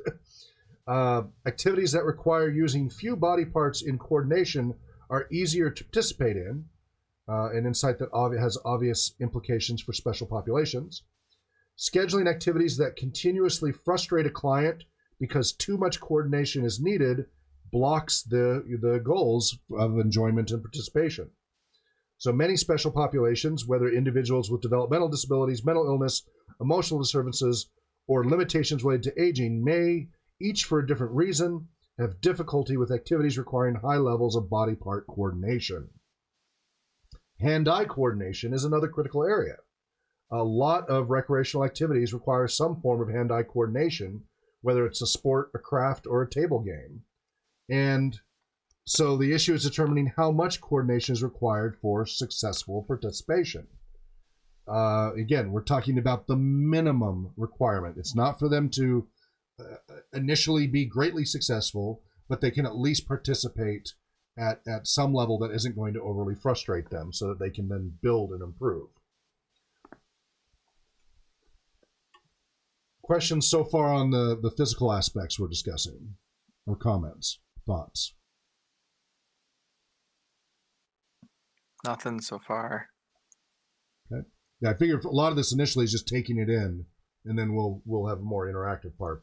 But please do interject if you have a thought or question or comment. So interaction and social requirements.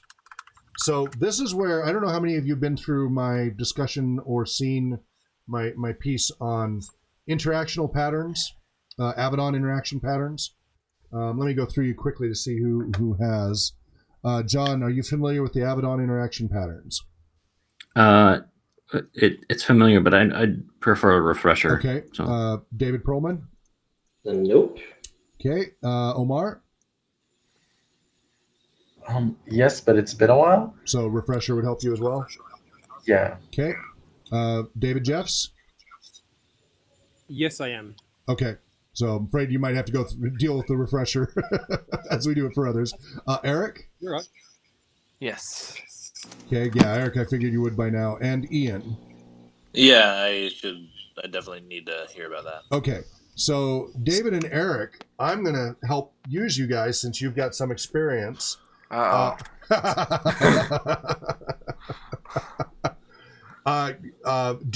Can you off the top of your head remember the 8 Abaddon interaction patterns? Without cheating on Google. Intrapersonal. Yeah. I know it's on that form. What was that, David? It is on that form. But off the top of my head, Yeah, you could cheat by using the form. For me, this is an overview. It's basically almost considering the actions of the individual towards others, the Right. actions of an individual towards objects. So if you want everybody to help you have a reference, and again, to tie it in with role-playing gaming, if you type in Abaddon, Avedon, space interaction, space patterns, space RPG, you should get as your number one hit my summary page. It's all on one page with diagrams related to role-playing gaming. So you got nice little graphics there to help summarize the different interaction patterns. Everybody finding that?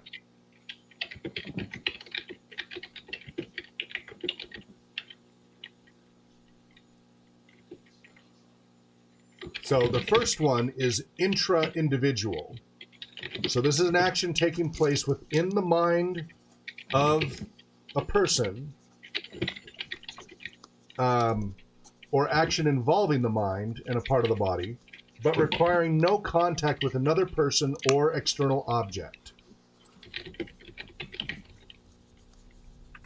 So examples would include twiddling your thumbs, daydreaming, meditation, general fantasizing, those kinds of activities would fall under intra-individual. It's all kind of happening within yourself. Extra-individual is action directed by a person toward an object in the environment requiring no contact with another person. So now rather than it being kind of more inside yourself, now there's a little bit of outside yourself, but no other people.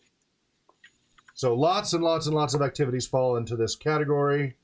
For example, watching television, engaging in a craft project, working in the garden, playing solitaire or computer games, solo computer games, or reading can all fall into the extra individual interaction pattern. And by the way, you're going to hear a lot about these as well when we talk about small group dynamics, communication, and formation and such. These come up for those as well. It also will come up a lot when we talk about flow state. A lot of these terms will come up in various forms again.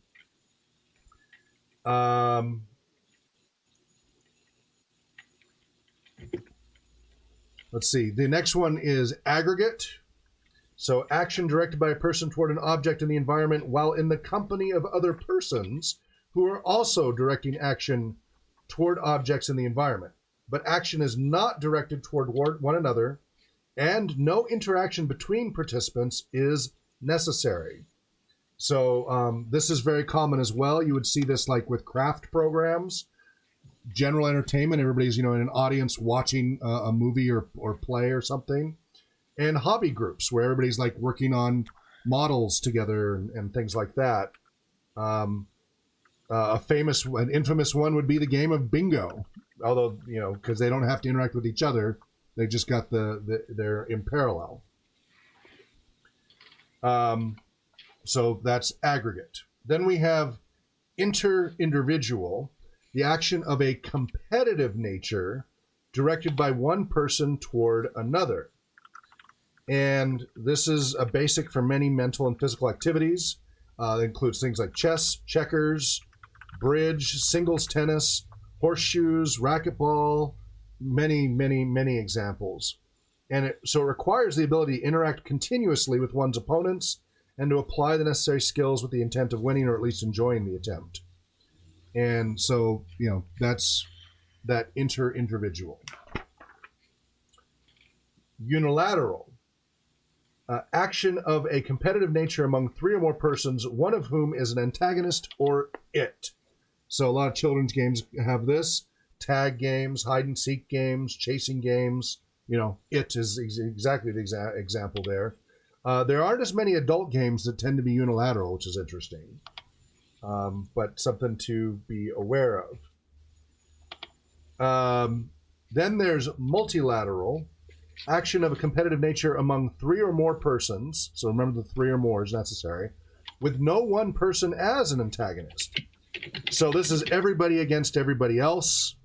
Games such as Scrabble, poker, Monopoly are examples of activities that have this pattern. And so that has its own specific interaction considerations. Intragroup. I'm going to swing back to that in a second because that's the most relevant to tabletop role-playing gaming. We'll jump over to intergroup, which is action of a competitive nature between two or more intragroups, which are, basically people working cooperatively together to a common goal, but you're competing against another group. And so all team sports are intergroup, and they're competitive. So softball, relays, doubles tennis, etc., etc. Whereas intragroup is action of a cooperative nature, right? So that's the one really cooperative thing. By two or more persons, intent upon reaching a mutual goal, requires positive verbal and nonverbal interaction for success. So they learn how to cooperate and function successfully as a group. It is a difficult task, but it's something that most people need to learn to use. And that's the one that tabletop role-playing gaming is really, right? That is its main interaction pattern. When you start to break into electronic role-playing games, LARPs, and hybrids, that tends to become less and less intragroup and starts to turn more into the other interaction patterns typically. You do have intragroup versions of some of those, but they're not usually by default. So by default, tabletop role-playing game is an intragroup interaction pattern. A lot of the other role-playing game formats are not. Does that make sense so far on the interaction patterns, everyone? Yes. Any questions so far? Comments? I have some thoughts regarding intergroup. Sorry, David, you're really quiet. Can you speak up, please? So is that louder now? Yes, thank you. So I had some thoughts regarding the intragroup cooperative nature. Yes. So with a ROLE game, that for me would suggest more of an interaction with the objects or with the game master rather than a cooperative nature between the players themselves. And that is probably like, is that more of a base level of RPG than the ROLL? Oh, sorry, ROLL for the first one. Then so you're talking about where it's more focused on the dice and mechanics with ROLL playing versus ROLE playing, where you're focusing more on character development. Yes. So a role-playing game, ROLE role-playing game, which is the overall activity. What you're talking about is play style. ROLL versus ROLE, that's a play style. But a role-playing game, ROLE role-playing game, as the default standard one, is by nature a cooperative game when done correctly. You look through all the books. The game master is not supposed to be competitive, and they're not supposed to control everything. It's supposed to be a shared cooperative narrative that everybody's working together to achieve a common goal, which is having a good time. And there will be instances where you go through the different interaction patterns of competitive and multilateral and unilateral, and all of those things will happen throughout gameplay. But the primary interaction pattern is a cooperative nature with everybody working together towards the common goal of having a good time. Okay. And doing that through the game, where the game master presents these things. And again, this is in a healthy group. You have less healthy groups that unfortunately become very competitive. It's the players versus the game master, or the game master is very dictatorial and, you know, is controlling everything that the players do and very limiting their options. And certainly when people are first being introduced, there's a little bit of railroading where the game master needs to help them because they don't know what to do, right? We've talked about that progression from railroaded to training wheels to sandbox. So there is a progression there of freedom. But the default nature is that you're all working together cooperatively rather than competitively. Further comments? Anyone? That makes sense. Okay. Anybody else? All right, we're gonna have to leave it there because we're at our time limit for this session. That's a good spot because after that we move on from interaction patterns to other social factors and cognitive requirements. Then we'll get into emotional affective factors and break down 6 core emotions related to that. Then we'll go through the activity selection factors of age, number of clients, facilities available, equipment and supplies, staff skills, carryover skills. We will touch briefly on modification for individual participation, so at least you understand how an activity analysis ties into the modification stage. And then, you know, trying to target specific goals. We won't go too deep into that. There's a whole deep section. And we will touch on the task analysis, but again, we won't go too deep into that because we really want to focus on the first part, which is the activity analysis. But you want to have an understanding of the scope between these other aspects. So that's what we will continue in part 2. So before we bid adieu, please, everybody, I'm going to go to each of you for anything you want to comment, question, and also give me feedback on how you felt today's meeting went and this lecture. John, I'll start with you. Went good. I hope we can go in like much more depth with this. That would be my hope for next time. We definitely will. Anything else? And you found this useful and appropriate? Yeah, definitely. Okay. I want to learn more about it and about validity, and also how you would apply this to analysis after you've done your analysis, your activity analysis. So excellent. And between now and the next meeting, everybody feel free to start delving in. Start doing some searches on this if you want. Start to get some familiarity with what is out there.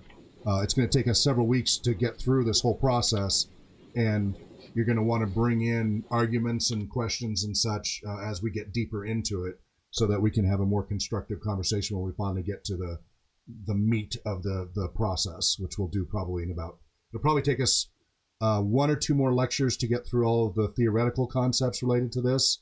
And then the examples in here to where we actually go through an activity analysis using drum circles and such as a first example. And then we're going to be looking at the whole role-playing game challenges.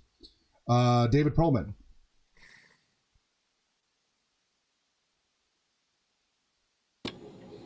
Yep. Feedback? Comments? I think the only feedback that I can offer, this is my second attendance. And I'm going to sound like my students, which is really interesting. But 3 hours is just too much for me. Mm-hmm. And to be quite honest, I found myself becoming a little bit distracted towards the end. It's too easy to, I'll switch over and start reading this other thing or whatever. I wonder if it might be possible to have the lecture component be separate and just kind of uploaded, and sort of like flipping the classroom. Everyone, before they attend the researcher meeting, should have listened to the lecture for 30 minutes or 45 minutes or whatever on X topic. So that's what I have to offer. Okay, we are working. The beginning 2 hours was fantastic. Okay. I really enjoyed the discussion and the interaction. Mm-hmm. Okay. We are working on, as far as that third part, that's what we are working on the rpg.education platform, is where we have exactly that, and where it is a self-paced, and you've got the pre-canned lectures with intermittent quizzes and all that content. So I've got about 100 different courses that I'm trying to port to that platform. But it's, takes a long time to get all of that put into that online platform. Oh, I know. It takes a ton of work. Exactly. And so that is, every week I am working on that. And you guys will go through eventually. So I'm turning RPG 99 back on for new students here shortly. And you will go through the baseline that everybody's supposed to go through once again. So we've got people who went through it 2 years ago, and then I've kind of overhauled and enhanced and improved it based on everybody's feedback.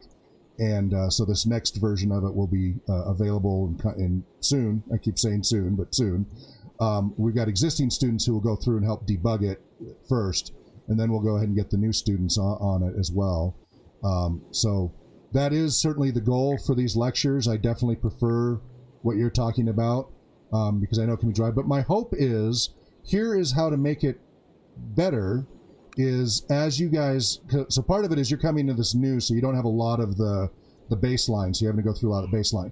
Now you should have a baseline training checklist on the website to go through with the videos and essays that are already there. Have you seen that list in your email when you were first onboarded? Where is it again? I'm sorry. It's on our website on www.rpgresearch.com/staff volunteers. There's a whole checklist of training you're supposed to be going through, videos to watch, essays to read. So when I click on some of those, it tells me that page is not available. Okay, so when that happens, email me and I can fix the links, because we've been moving servers. What happens is sometimes it's trying to find the old server, and I can fix those quickly if people point them out to me. I don't have time right now to go through every single page and try to debug every single page. Unfortunately, I wish I did. I'm trying to get back to where I can. But if people run into a problem, email me, and then I can very quickly, and now I've got a tech I'm training, we can get these things cleaned up. But you got to let me know. You guys help me debug that. I'm sorry to use the users as the debuggers, but that's where we're at. So every time you find something like that, just send me which one's broken, and then I can go ahead and help address that fairly quickly for you. Okey-doke. But that should fill in a lot of the baseline stuff, because my hope is with these lectures, that's why we're doing it live as opposed to the pre-canned version that you're talking about, is I want us to be able to have a discussion while it's happening to question these things. And again, that kind of takes time to get familiar with these. And this is an iterative process. There's so much content that the first time through, that's the whole problem with lecture in general, right?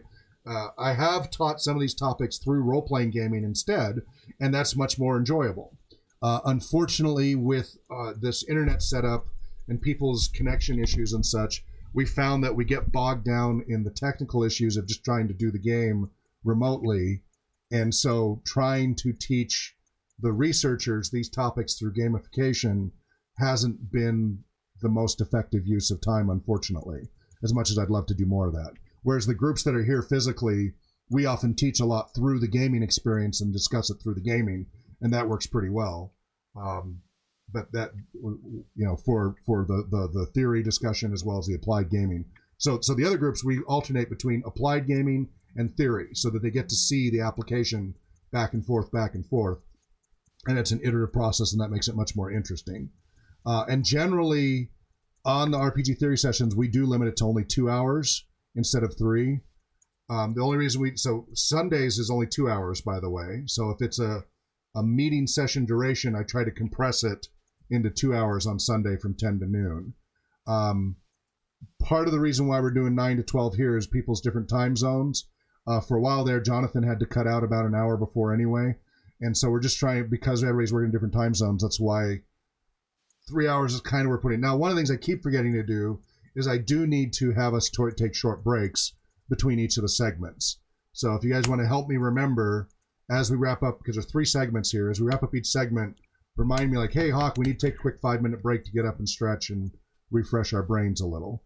So if you can kind of help me with remembering to do that, because I get going and kind of forget. Okay.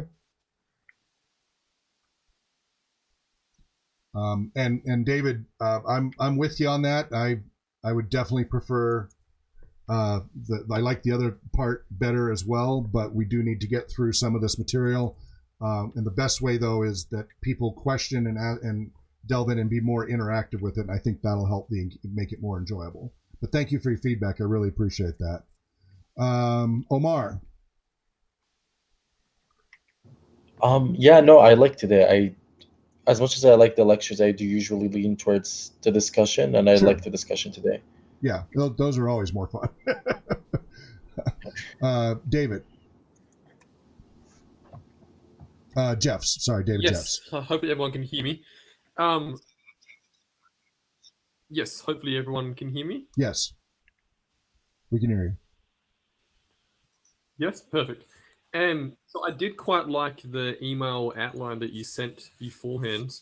And I do agree with David as well. It could be interesting to flip the classroom and continue what you did with this email this week and send out some material beforehand for us to go over, whether that be a video lecture or just some in-depth reading of the topic to be discussed.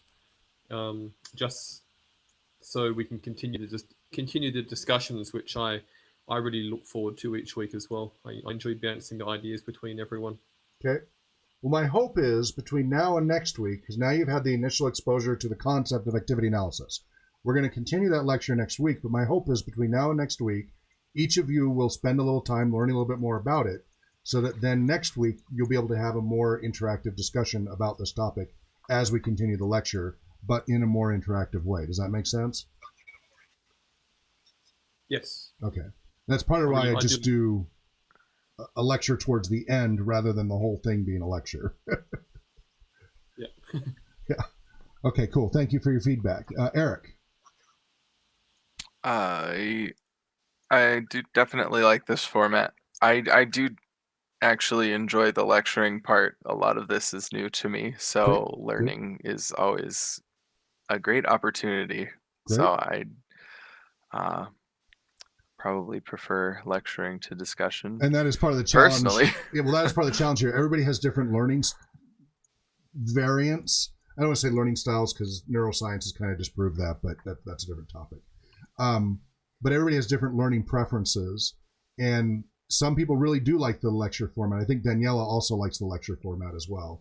And so I'm trying to cover, in that 3-hour period, you see, we kind of cover a different range. I'm trying to cover it for everybody. And so some sections are going to be more engaging than others. So thank you for your feedback on that, Eric. And however, the discussion is not terrible. No, obviously. Yeah, exactly. That's why we want to do each of these. That's why I've structured it so we transition through each of these. And again, I would like the lecture to be more of a discussion rather than a monologue. But you guys have to have enough information first to do that. And so that's going to depend. I'll go through this initial introduction, and then in the intervening week, it's, follow these resources and find them on our website. And again, the more you're familiar with where we have and do things, that's going to get easier as you progress here. It's going to get easier for you to be prepared for these things. Thank you, Eric, for your feedback. Ian. This one was a cool session. It was my first time having several people around because I usually went to the Sunday one. Right. And the topic we covered in lecture though wasn't we didn't have a ton of time to talk about it. Was interesting, and it was cool to hear updates on how the other researchers were doing, and it gave me a good idea of kind of how it works, and it was a good discussion. It was cool. Excellent. So plan on all of you being here next Tuesday? Yeah, I think so. Okay, good. So we will continue this and look forward to everybody's comments and updates. You have a wonderful day. And again, if you have any problems with any of the issues, go ahead and email me, hawke@rpgresearch.com, so I can get those things addressed for you. And have a great week. And good luck with your blog postings and such there, John, Omar, Eric, etc. I look forward to those. Okay, thank you. Goodbye. Have a good one, guys. Okay. Bye-bye. Goodbye. And those of you on the stream, thank you for joining us. I hope you find this useful. And if you're a Patreon supporter checking this out, Remember, we make this available live while it's happening, and then the recorded version goes straight to our Patreon supporters immediately after. It is available to them for a month or more before then it is then made public again to the general public. And so if you're a Patreon supporter, help support the 501c3 nonprofit RPG Research, studying the effects of all role-playing game formats and their potential to help improve lives. Swing by patreon.com/RPG Research to join as a supporter. Or there's other methods for donating. If you go to rpgresearch.com/donate, you can donate through PayPal, Amazon Smile, etc. Appreciate it, and wherever you may be well, happy gaming, and namaste.